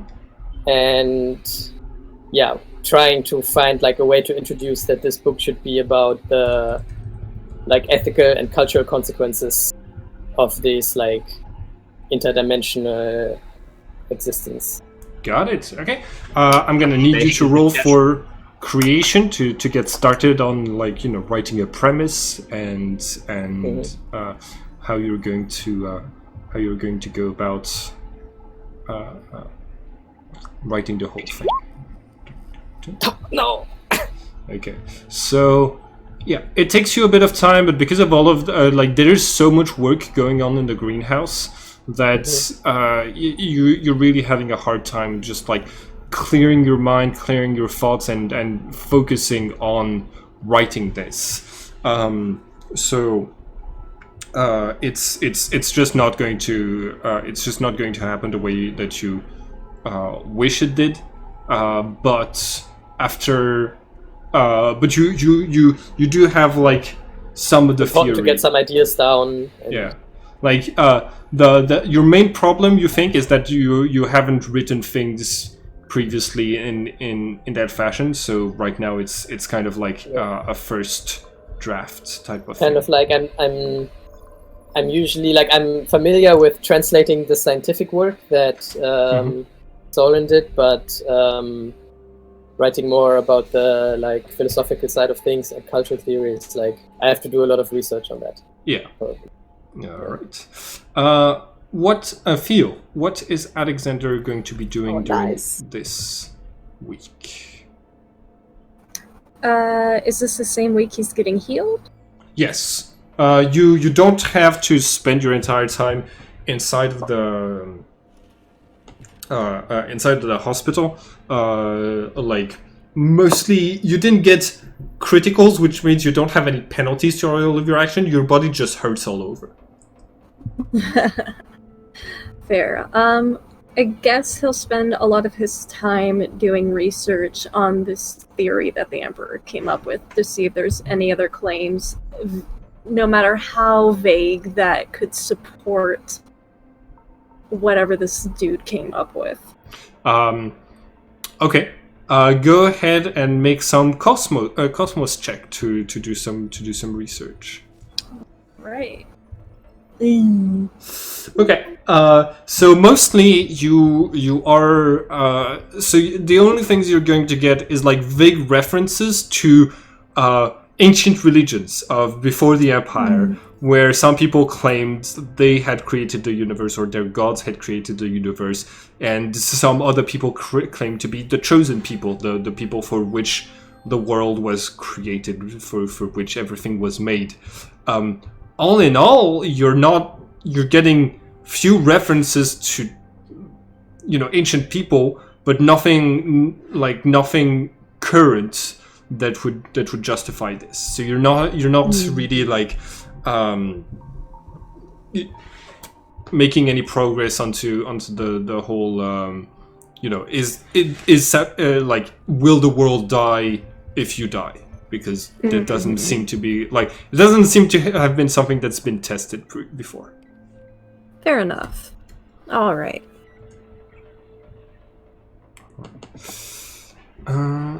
Okay, so all right, and I think unfortunately Last Effect has left, but that's okay. All right, so one entire week has passed. Bean, are you here? Yes, I'm still here. Okay, cool. And Cody is currently off the computer. Okay. Mitya, did you say?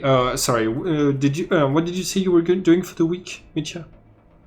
I didn't say anything particular. I think I'm going to just work at the bar. Okay. In between hours, trying to go back to normal life. Got it.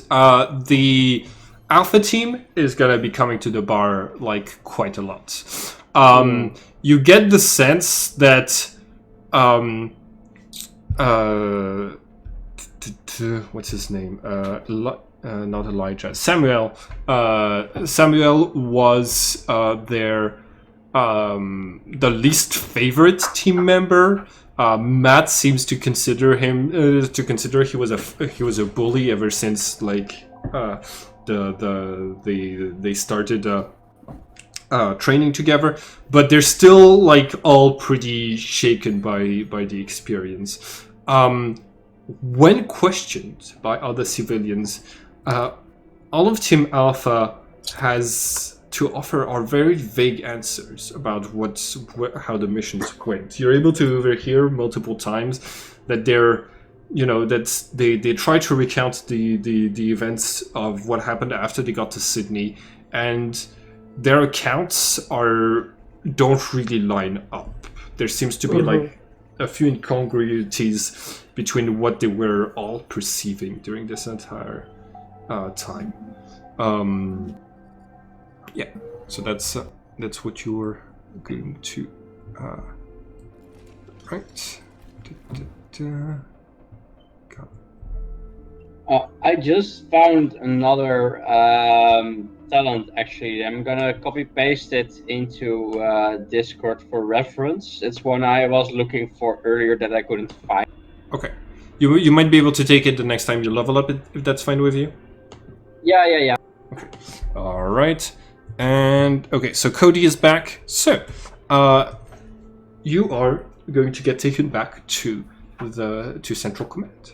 All of your characters are gathered at the same time. Give me 1 second. All of your characters are going to be gathered by what's his name? Gladys Costa. The general, and he's going to be there present with Wilfred. Oh. All right. Hey, I remember this one. Okay.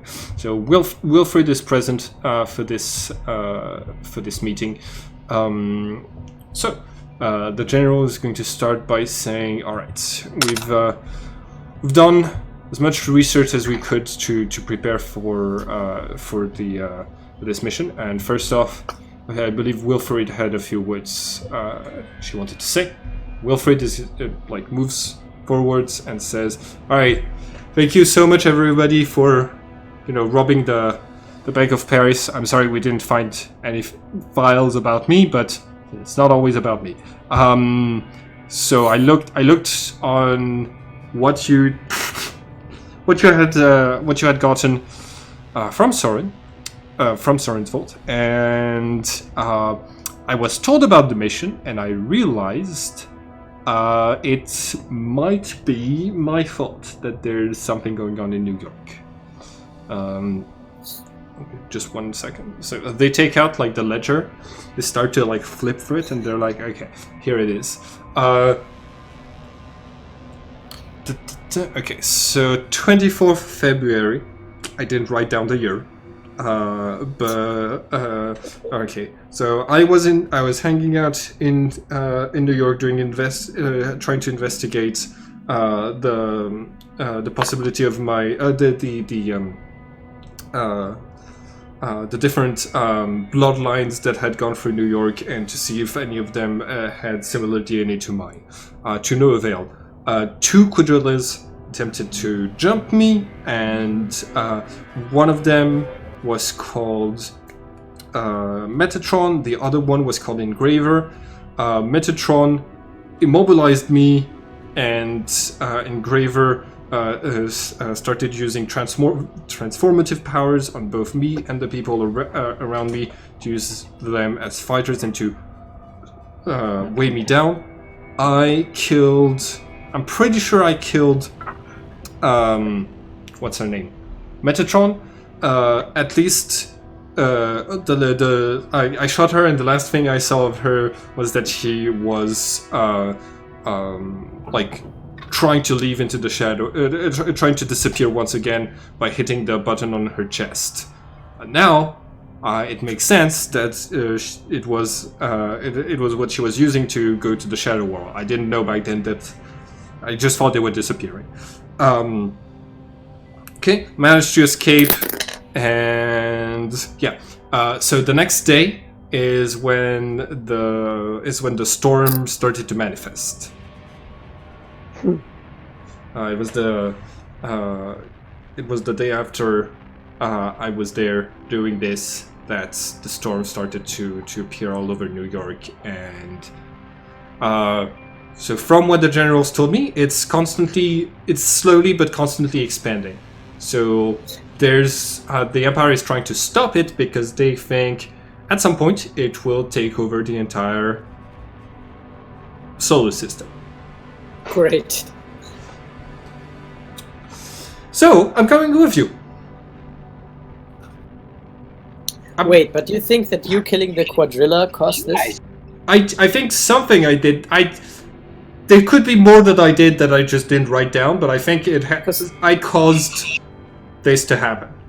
Do Now, you remember how you killed the Quadrilla? I was wielding knives back then, so because I didn't have the armor, so I think I must have just thrown enough knives at her to kill her. Now there isn't a storm like this in Paris after you kill the Quadrilla there, so that's good. It's not just the Quadrilla dying that caused this. Maybe it's because she was dying between in the moment between when she was in the shadow world and the real world, or maybe it's because she died in the shadow world. I don't know, and I'm not even certain that it's like her dying. It might be a shadow power, for all I know. But I wanna investigate, so I'm coming with all of you. Costa says I think Wilfred is going to be a boon to your team, just as long as you're able to prepare for the possibility of their actions not being necessarily as ordered as trained soldiers like you. At least trained soldiers like most of you, he says, and starts eyeing Alistair. Wilfried, if you're going to come with us, I want to make clear to you that there's going to be orders, and that these orders are going to be followed. Otherwise, this collaboration thing is not going to happen. Yeah, for sure. Hey, hold on. General, can I be in charge of the mission? I mean, if we need orders to be followed, it's better if I give them, because if somebody else is giving them, I'm not certain I can follow them. Like the general That's is terrible advice. I understand you completely. Yeah, see, this guy gets me. Yeah, so why do we say that you guys make a team, and then we make another team, and then you are both in charge of your team, and so you can give orders to each other, and we sort of counterbalance it without impeding you both by having another team, a more reasonable one. We need a team name. Yeah. Oh, a team name would sound great. Okay, so you're already like supposed to be team. Oh, I'm mostly just. Hey, how about we call each other the Team Omega? That sounds good. Sounds good. Perfect. We're Team Omega. Oh god. Okay, everybody gets an extra immersion point. All right, go Team Omega. Okay, so Wilfred is the general is going to say. You're going to have to evaluate the situation there. We have very little data about New York itself. We know that they have a group of about 15 soldiers that's guarding the research team that's researching the phenomenon, and we have no idea what's inside. Please take all precautions when entering this place. It might be that even with your armors, you won't survive the barrier, so be careful. Oh, don't worry, we'll push Alistair in for... Where are we going? In New York. All right. Yeah, There's a big Museum blue dome. sounds interesting. Apparently, you can enter it. So Yes. So you can also enter black holes. I don't necessarily think that just because you can does it mean that it's a good idea. fair, but I mean, maybe Wilfred has an idea about. Do you have any questions? In this case, you're leaving immediately. Actually, I do have a question. Do we have any more information about this lab other than it's in New York, like underground? We overground? have the address. It's okay. huh? Okay. The address was in Soren's file Okay. in her vault. So we don't know necessarily what to expect. If we're very lucky, there will be other sort of research that can boost the resistance, just like her armors did. So it's almost kind of good that it's inside of the storm, because that means it's going to be uncontaminated by other interested parties. The Empire definitely has not gotten their hands on it.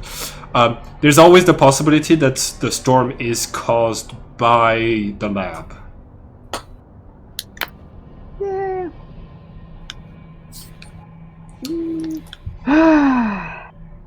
All right. Have a good mission. All of you, please return alive. Cheerio. Right. So you are sent to the port, and you start to make your way towards towards New York. So, Did Reese had to go? Hmm? Sorry. I think he must have had, because he's just disconnected. I don't. Yeah. He's still dropped. Okay. So. I think he did mention it earlier somewhere that he had bad connection. Okay, I didn't hear that, but it's just something that happens. As you're making your way,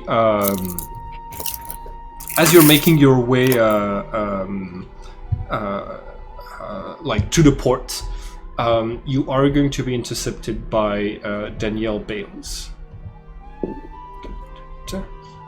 She sees you on your way. And she's going to come towards you and says, "All right, I've got an idea. If there's something you don't want me to tell the general, just say out loud. You don't want Danielle to say this to the general, right?" Yeah. Okay. Because I told the general when you were being attacked by the Imperials, but then I also told him like that you'd gotten away from Admiral Ghost. Am I wrong, or is this dude just an asshole? Oh no, He's just stupid. He has daddy issues. Also, he totally pretended in front of us that he didn't know anything about that. Yeah. That you told him about it, you know? Oh, the general? Yes. He totally played like completely unknowing. That's because you were in Central Command, where there's people who could overhear about my ability to see you. Yeah. Alexander. So you've been looking into, what the Admiral said, right? About the fact that that the glitches might be special. Yeah. You're the only you and the things around you are the only things I can see in the world. What? Well, you might not have heard about me because you weren't there during that mission, but my name is Danielle Bales. I'm a veteran. I got hurt. My eyes were destroyed by a quadrilla beam when I was in New York, and the only thing that I'm able to see, that I've been able to see in the past 24 years was a few months ago, just before Akina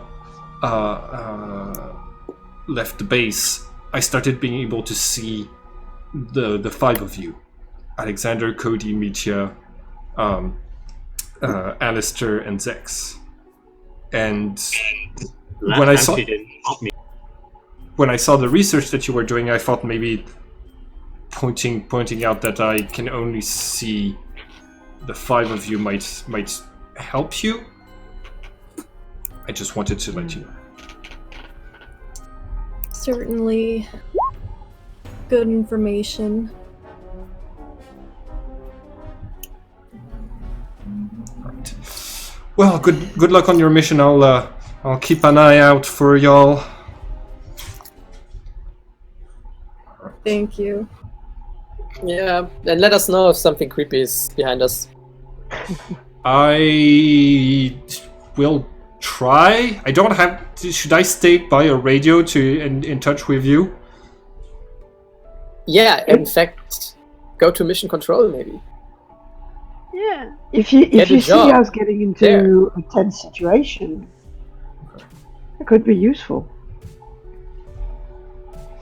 Yeah. In this case, I'll go and do that. I'll let the general know what you're doing. Except if you say out loud, Daniel, better not say this to the general.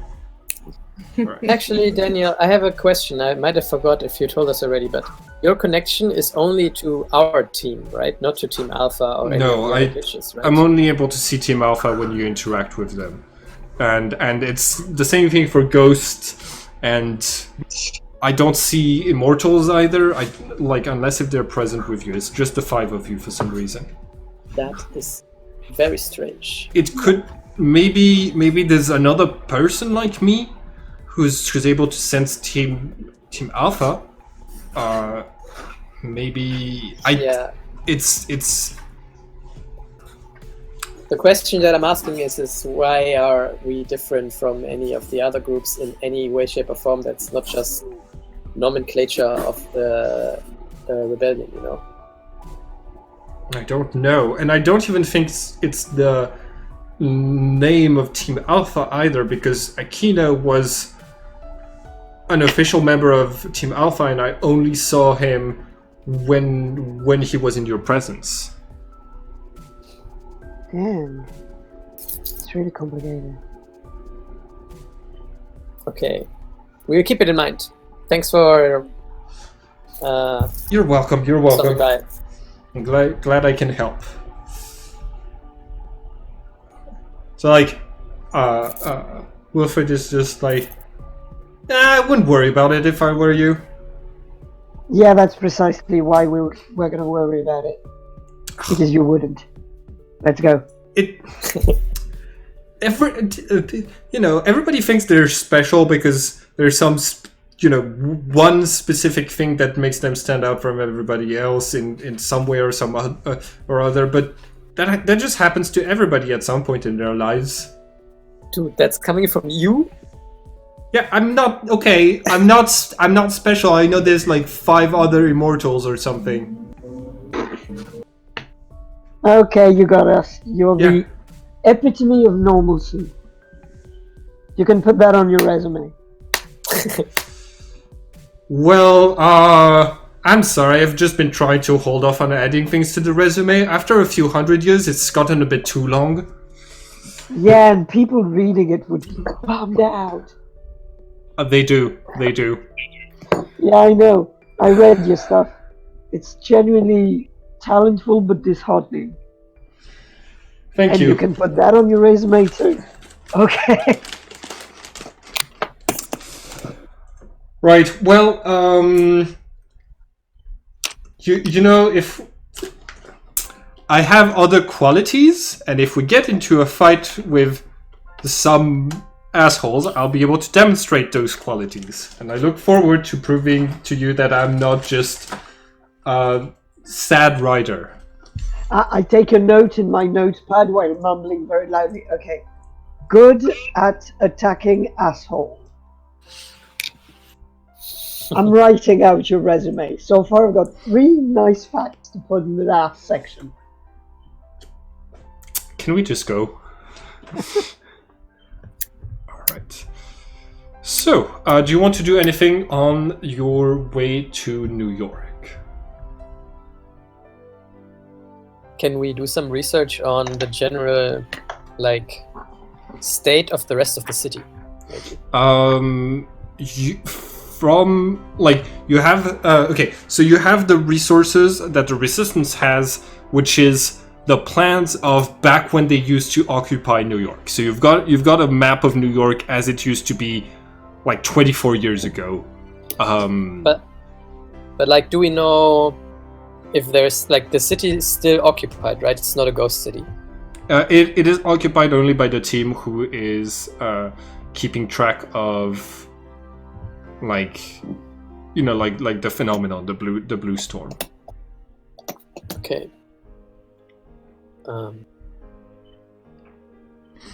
Maybe we can find a building that we could use as our base of operations that's close to the barrier, but on the other side of the research station of the Imperials. Base of our operations outside of the storm, you said? Yeah, kind of like if the base of the Imperials would be here, like their research place, like find one on the exact opposite side. Yeah. So there's an abandoned hotel that was used by the Resistance as a hospital, which you could make your own if it's still intact enough, based on the plans that you have, which is close enough to the current perimeter of the storm to be able to observe it and to be able to maybe do some recon, but also far enough away that you you wouldn't be in danger of the storm overtaking you during the time of your mission or things like this. What do you guys think of this one? I think it's good. All right. I'm just holding a conversation with Wilfred? Yeah, I think so. Wilfred? Yep. Okay, cool. Yeah, the two of you talk, and you seem to have like a lot in common.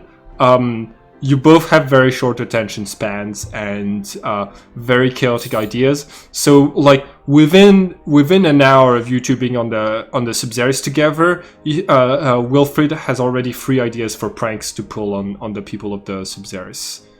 Do you join her? I mean, what are the suggestions? I mean, Okay, so we could pull the alarm and pretend that there's a giant whale attacking us. But whales have been extinct for decades, so that could freak everybody out for just a little bit, and then. Well, most people might not even know what a whale is, so that probably wouldn't. Okay. How Did about? we hear that on the comms of our suits? No, they're not talking Okay. through their comms. Okay. Okay, we could. Okay, so the comedy is always best when it's used to bring down the elites. So the captain of the ship,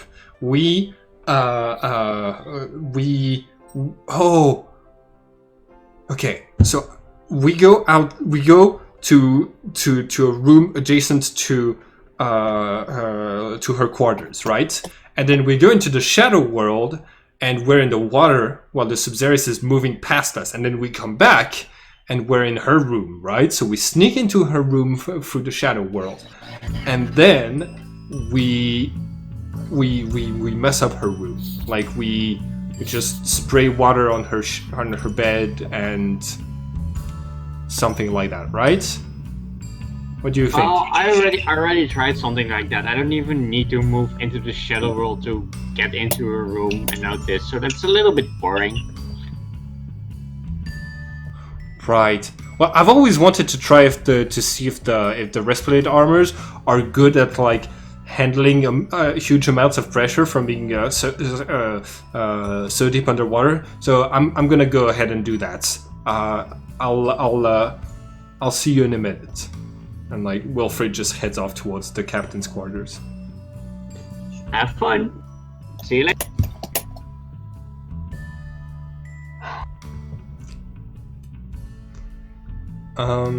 All right. So Can I take some water samples and study the algae? sure. You go ahead and make a life test to study the algae.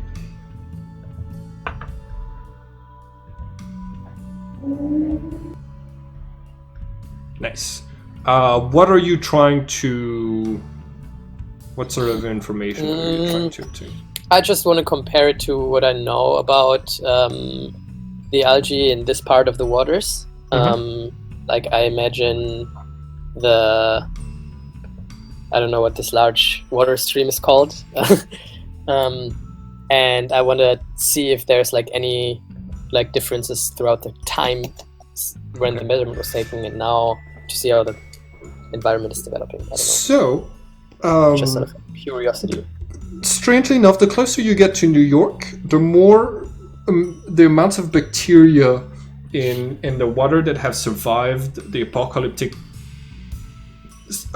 disaster that is Earth right now is growing. It's as if there's more and more life the closer you get to New York, for reasons you don't necessarily Interesting. understand. That is indeed very interesting.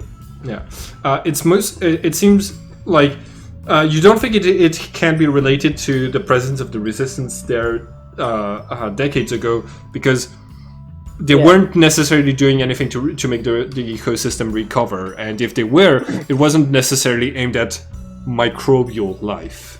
So, Can I ascertain if that also would expand to like other living species in the water, like fish, for example? Is there also more fish? So you're not necessarily able to sample that as well, but if you try to observe it like out of the subsurface, you do think you see more fishes the closer you're getting to New York, and you are also mostly seeing strangely mutated species of fish. You see fishes with two heads, or mixes between, you see a sharktopus at some point. Nice! Yeah, that's strange. I mean, I would expect that there would be more fish when there's more algae, just because there's more food, but the mutations are weird. All right, you land. This sounds like radiation. It's such a good thing that none of your characters know very much about radiation, apart from the two doctors. So, your characters are going to make it all the way to New York. And I'm gonna change the music. Okay.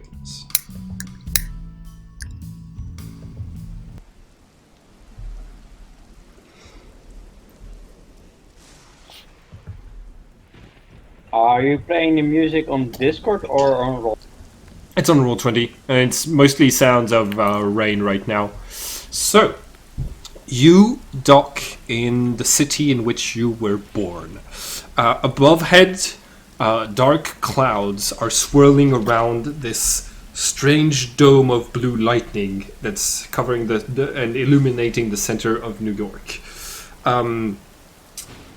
Here and there, you see as the blue flashes across the surfaces, you recall some things from your early childhood. Some of the buildings look familiar, and some of the streets that you pass by they feel like you've walked through them before.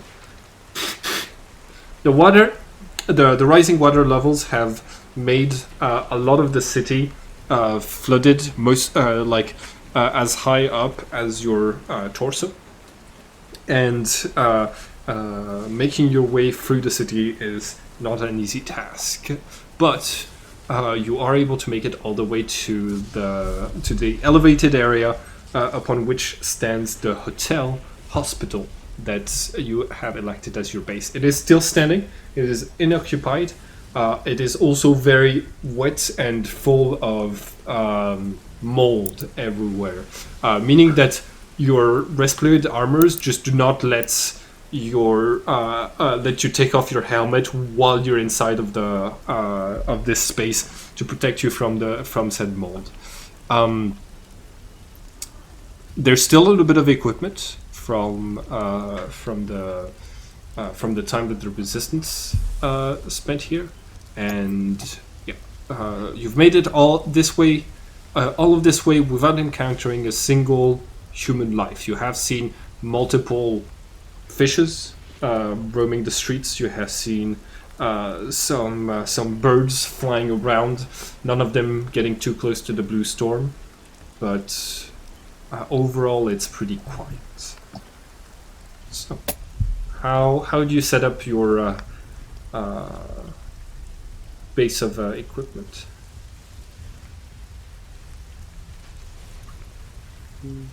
How close are we to the dome, actually? You're gonna be like something like 2 kilometers away from the dome.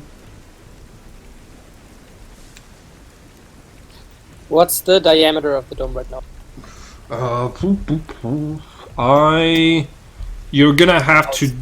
Okay, so nobody has perfect measurements, and so I'm gonna ask somebody who's better with miles and kilometers than me to make an estimation based on this image.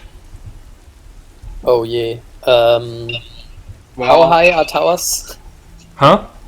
How high are these towers usually? So this one is the Empire State Building. Yeah, I think we would be almost at the sort of same distance as the tower, maybe a little bit. Mm-hmm. No, he wants to know like the perimeter of the. So yeah, somebody can calculate how high the. 7.3. I'd say it's like almost 1.5 kilometers.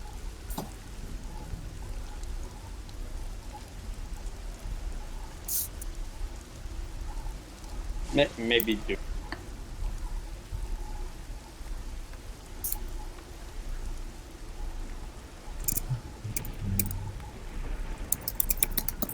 All this math over here. I'll have it in a second, guys. All right. I just estimated it like 2 kilometers, maybe. See, a lot of the time I'm terrible at miles and distances and things like this, so I 2 rely on. kilometers is good. So I 2 rely kilometers on makes players. sense. I took the height of the tower and multiplied it by 5, because this is 5 times wider than this, and it's 2 kilometers. It's I 2 kilometers literally wide. just Okay. thought Yeah, the tower it's was 2 like kilometers. 600 something. Figured, look at the tower and just like the visual image, like how many times can I fit it in there? Like 3 times something. Might be a bit bigger because it's a little bit further away than the tower is, but it's actually 2 kilometers. Okay. Okay, that's good to know. So I think we should do some tests with this barrier. Definitely.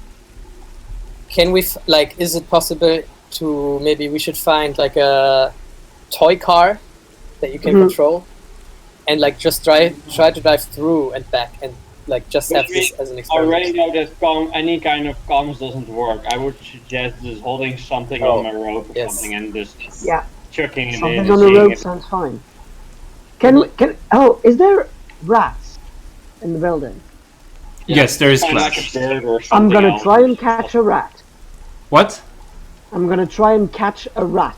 A rat. Got it. Yeah. That's very good. Make a death test would be logical. to I have a grab player in a campaign who catches rats all the time. Like you managed to grab like this very large rat that has one red eye and one green eye, and like you're holding it by one of its 2 tails. Okay, so put this in a cage, caged on top of a rope, throw it in the barrier, pull the rope back. Is the rat still here? Is the rat still alive? That can be our first test. pretty good. Or just change in appearance or something. Okay. So you're able to build a rudimentary cage. You head off towards the storm.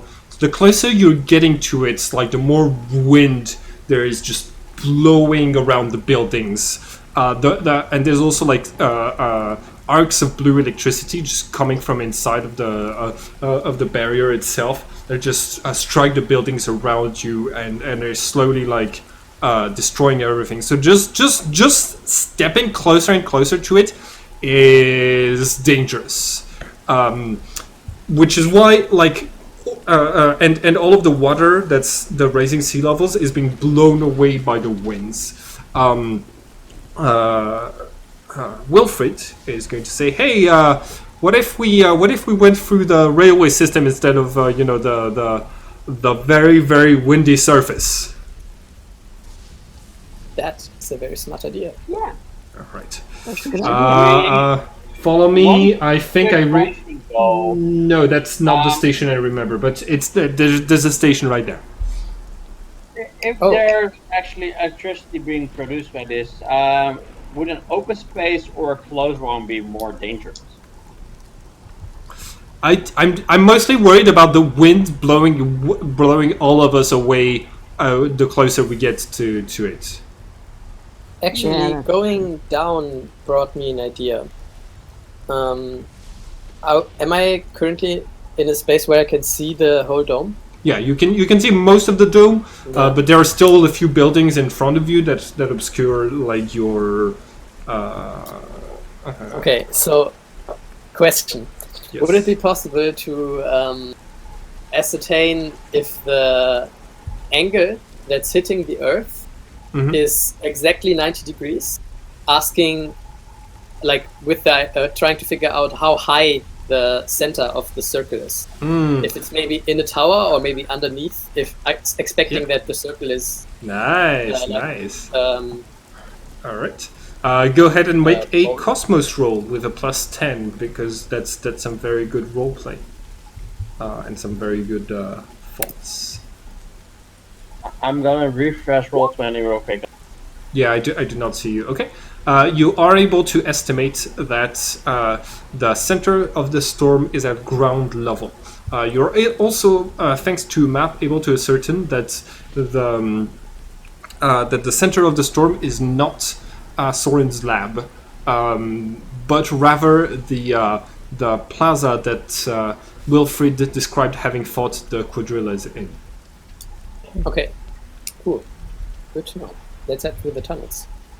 All right, you start to make your way into the subway tunnels, and after walking in the dark for a little bit, you are going to arrive at a sort of bluish surface that's just cutting through the tunnel. It looks kind of like the Stargate from like Stargate? from Stargate, and so like. And there's still electricity like pouring out of it and touching the rails of the subway station, and there's still powerful winds blowing you back, but a lot less than there is at the surface. So you're less likely to like it's still pushing the water away, so that you only have some like down to your feet, but but you are able to make your way all the way to the barrier itself. And by the time you get there, the rat is freaking out. Yeah. I'm But gonna it's pick up in a a cage. piece of... Huh? But it can't go anywhere since it's in a cage, so... Oh, yeah. I'm gonna start by picking up a piece More of rubble science! Sorry, and throwing it in the barrier. you pick up a what now? A piece of rubble, like a stone or something, or broken. Yeah. And I just throw it at the surface and see Okay. what it does. So an arc of electricity is going to touch it just before it connects with the barrier, and just it keeps going, and the barrier engulfs it and disappears. And does it make a sound falling on the other side? You do not hear anything over the winds and the sounds of electricity. Okay. How much light is the surface emitting? Is it like a dark light, or is it like It is- insane it- bright? It Like is. sunglass bright.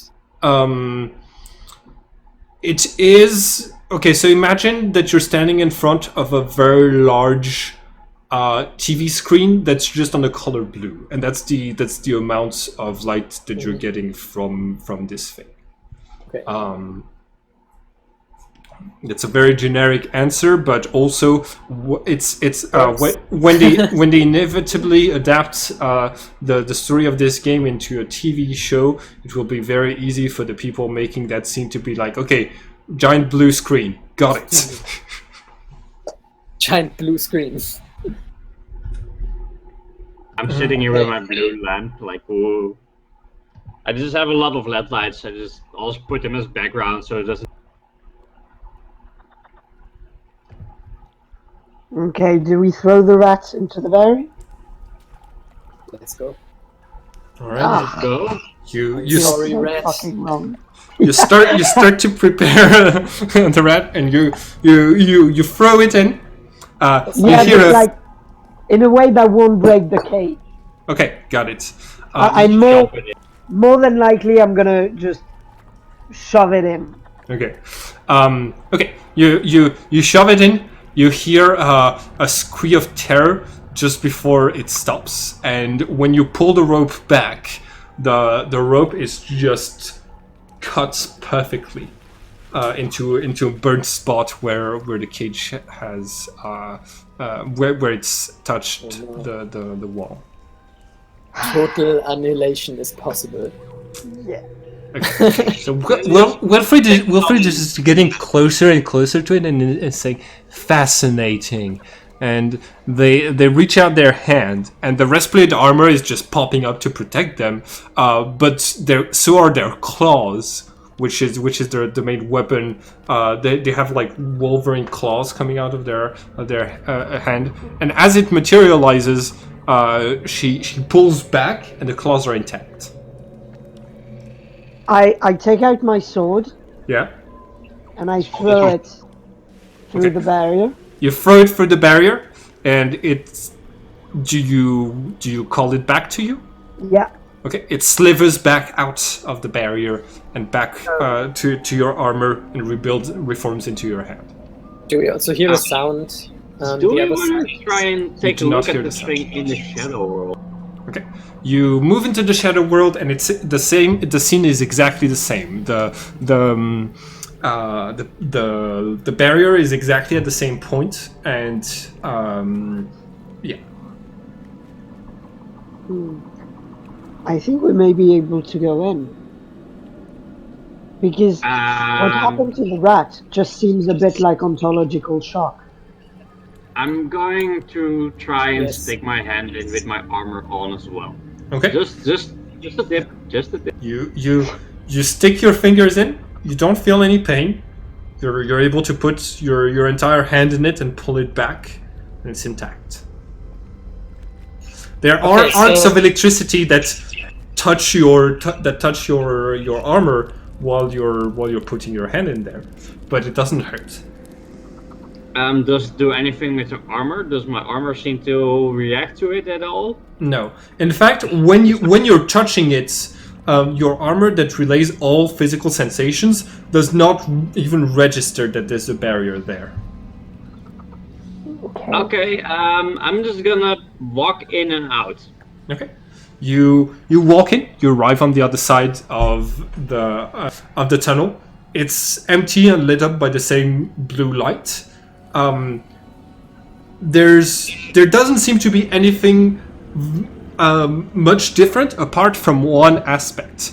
Your armor has the indicator that's on the top right, that's indicating whether you're in the shadow world or not. That is freaking out. It's turning on and off at incredible speeds. Okay, I'm gonna walk out and say I'm gonna go into the shadow world inside the dome because I think it's you cannot overlap. You try to press the button to move into the shadow world and nothing happens. I'm just gonna say, guys, the real world and the shadow world seem to be overlapping here. Does anybody want to try like some shadow power that should not work in this reality? You say this, but unfortunately your communications are cut between inside of the Yeah, sphere I and walked outside again. I walked Okay. outside again. Got it. Okay. Well, let's do this. I go inside and I cast my shadow power. Okay. Can you describe to us what it looks like? Okay. So basically, you see Meteor pop his armor on and enter the barrier. And he starts to concentrate, and after a second, his shadow sort of separates into two and sort of builds up and starts forming in 3D. And all of a sudden, you see two shadowy wolves appear that seem to be made of something close to a foggy texture, but that seem really fucking real. And there's a big one and a small one, and they sort of hover around him, touching the ground, but at times just taking a bit of air time and then coming back down, as if they weren't exactly real. All right. You are able. You just need to take the time for your creation test to pass, and you are able to cast it and maintain it inside of this strange space. Your indicator is also freaking out and indicating to you that you are in fact in the real world and in the shadow world, seemingly at exactly the same time. Yeah, I'm thinking that it's overlapping. Yeah, I think Wilfried was right. The fact that the Metatron guy might have died between the shadow world and the real world might have caused some iffy fuckery, as we call it in the business. Just a moment, guys. If I walk outside of the dome and go into the shadow world and walk in, let me just test that real quick. See Okay. if you guys can. Yeah. You walk out of the dome, you transfer into the shadow world, and when you come back in, you're with the others. The realities seem to be overlapping here. Yeah. That's a weird one. So Just one quick question. Do we see a rat in a cage? no, you do not. There Yeah, is. ontological shock. Yep. Oh, So, wait is there a an minute. empty cage or is there no cage or anything? There is no cage. Well, I just had an idea. If I remember correctly, Alistair, you had some snacks in your armor. Can you take them out? And see if there's an I'm not ontological going to shock open food. up my suit, but I can see if I can get something else. Just get like a food pellet out and just like toss it with like a double compartment or something. Just not opening up my entire suit to that. Yeah. You don't have to open. You couldn't physically open your suit to the shadow world, anyways. The suit would not let you. But you have pockets that you are able to take something out of. Yeah. And as soon as you open the pocket, you hear the sound of air from the shadow world rushing in to replace the material that was just destroyed by the ontological shock. Okay. Can I be inside of the bubble and pick up a stone and try to throw it outside and then check on the outside? If it's So there? you pick up a stone on the inside. You throw it on the outside, and you re-emerge to find the stone is not there in the in the physical world. Okay. Okay, well, I'm gonna check if it's in the shadow world, of course. It is in the shadow world. Mm-hmm. Okay. So returning to the others, yeah, I think if they're overlapping, that would make sense. That you throw the stone and it doesn't appear, like it doesn't completely get destroyed because it's already in the dimension, right? Yeah, Something tells me that if we pass the barrier, we also pass to the other world somehow, or something else does. Yeah. We don't, but anything else we try and pass through the barrier. That means that everything that went the way back, that comes inside, would end up in the shadow world also, right? Like Yeah, the stone that that's just- sort of what I'm guessing as well. If we push something outside, it's gonna be in the shadow world. If we try to push something in, it's just gonna Yeah, I've got a turn into headache. dust or something. Okay. And wait a sec. Okay, I'm gonna do something. I'm going to go out of the barrier. Mm-hmm. And I'm just gonna stand there and go, okay, Danielle, we have discovered something that might well be some sort of a rift between the shadow world and the real world, something like that. We don't have more information. It is very possible that you have seen us disappear. If so, please contact the general and explain to him what I just said to you. If you didn't see us disappear, then it's fine. Just keep on following us. If you see us disappear, tell the general that we've discovered that the dome is a sort of a rift and that we can enter it because of the suits. And I go back in. Okay. So Wilfred is with you, and he's gonna say, "Cool. That's a very interesting phenomenon. What should we do about the soldiers? You know, the ones that are outside of the bubble. I mean, they're just gonna be there, and it might mess things up for us. Should we? Why should it mess things up Let's for just us? ignore them. We're in the tunnel. They Right, cannot get inside though, right? right. But they might cause problems on our way out. No, if we go out not through them, we should be fine, shouldn't we? Yeah, we should be able to ignore them. They're not that interesting. Let's just ignore them. This dome is more fascinating. Yeah, for sure. Especially if they're surveying the area with Coastland Rebirth. They didn't see us coming, so they're just in normal mode. Ooh. There's a I 2-kilometer radius. I wonder what Coastman Rebirth shows of the inside of this place. Yeah. Same. Let's go investigate further into this place. I mean, we're We- fine. I'm not gonna try and open my suit. It's not letting. I don't like this place. I'm getting a Oh. bad feeling.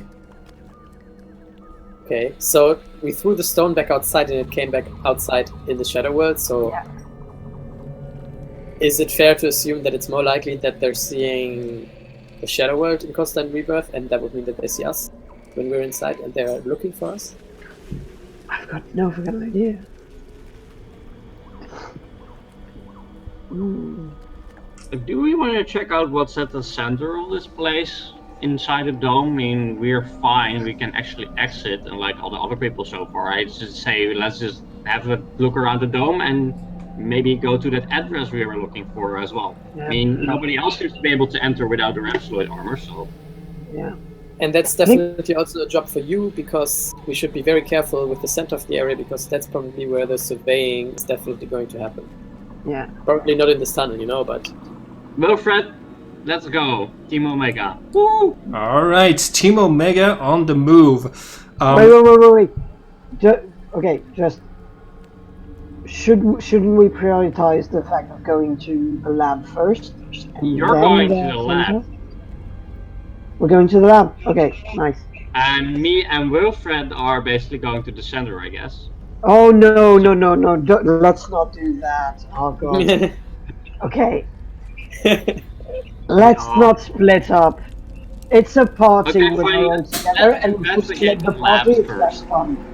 Let's investigate the lab first before we look at the source of the dome, because something tells me we're gonna fuck it up. That's the spirit. Always Something expect tells something. me we're gonna fuck it up. Yeah, me too. Quote the Whether player. intentional or not. All right. You start to make your way across the subway tunnel, and I'm going to need everybody to roll for chaos, please. At -10.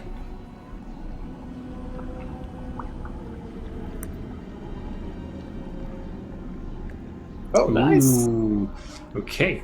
Alexander, Oh, not so nice. you're making your way through the tunnels. There's a bit of rubble here and there.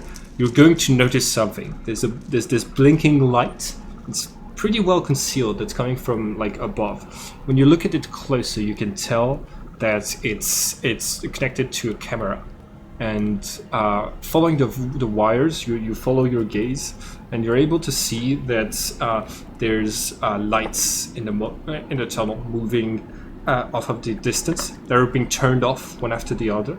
You hear rustling and the sound of water getting sloshed through as things are moving. You can hear you can hear what seems to be like hushed voices as positions are being taken. You're not alone in this corridor. There's more people down there, and the only person who's not aware of this is Cody. Alistair, you should just disappear for a while, just in case. Yeah, while you're saying that, Alistair's just like, Wilfred, just Wait, what's going on? watch this. I have this really fancy trick. Oh, Gonna cool. Show me. use my camouflage.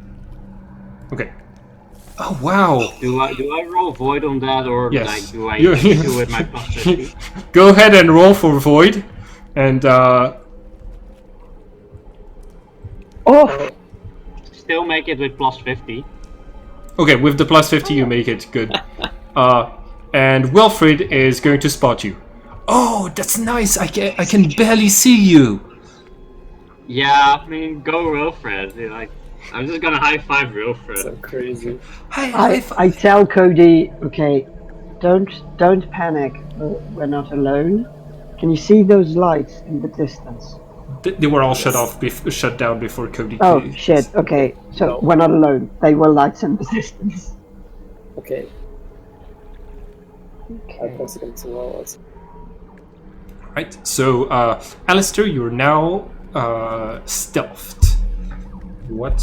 How are you going to handle this? I'm just gonna say, like, Wilfred, I know you can see me, but the rest can't. Probably. Let me just take a peek ahead to see what's exactly over there. Okay.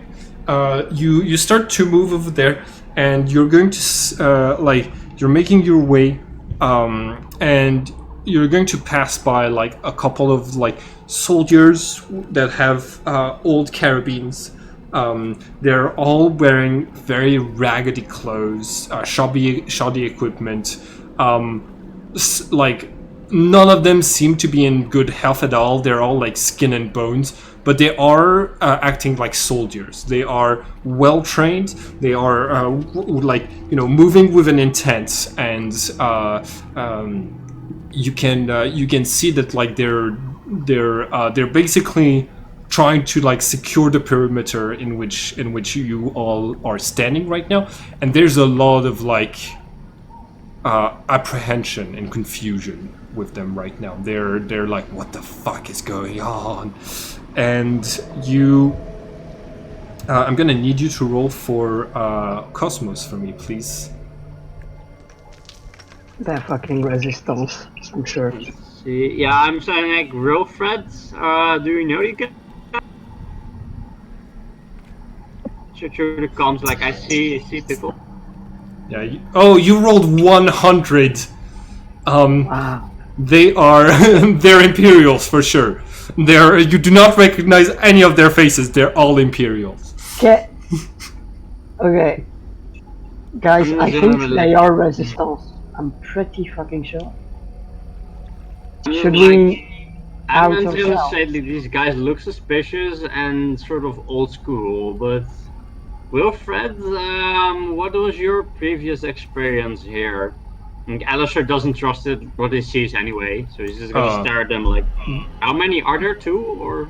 There's like 10 of them in the tunnel. Can I use my... The suits have night vision, right?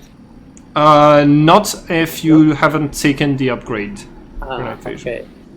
Damn. So You have can I lamps. just- Yeah. What? Oh yeah, I can just communicate through my suit without them hearing with all the Yes. with my silent thingy upgrade, I guess. So I'm just gonna say, guys, shout through the tunnel that, yeah, shout something through the tunnel. There's like soldiers here. I don't know who they are or whatever.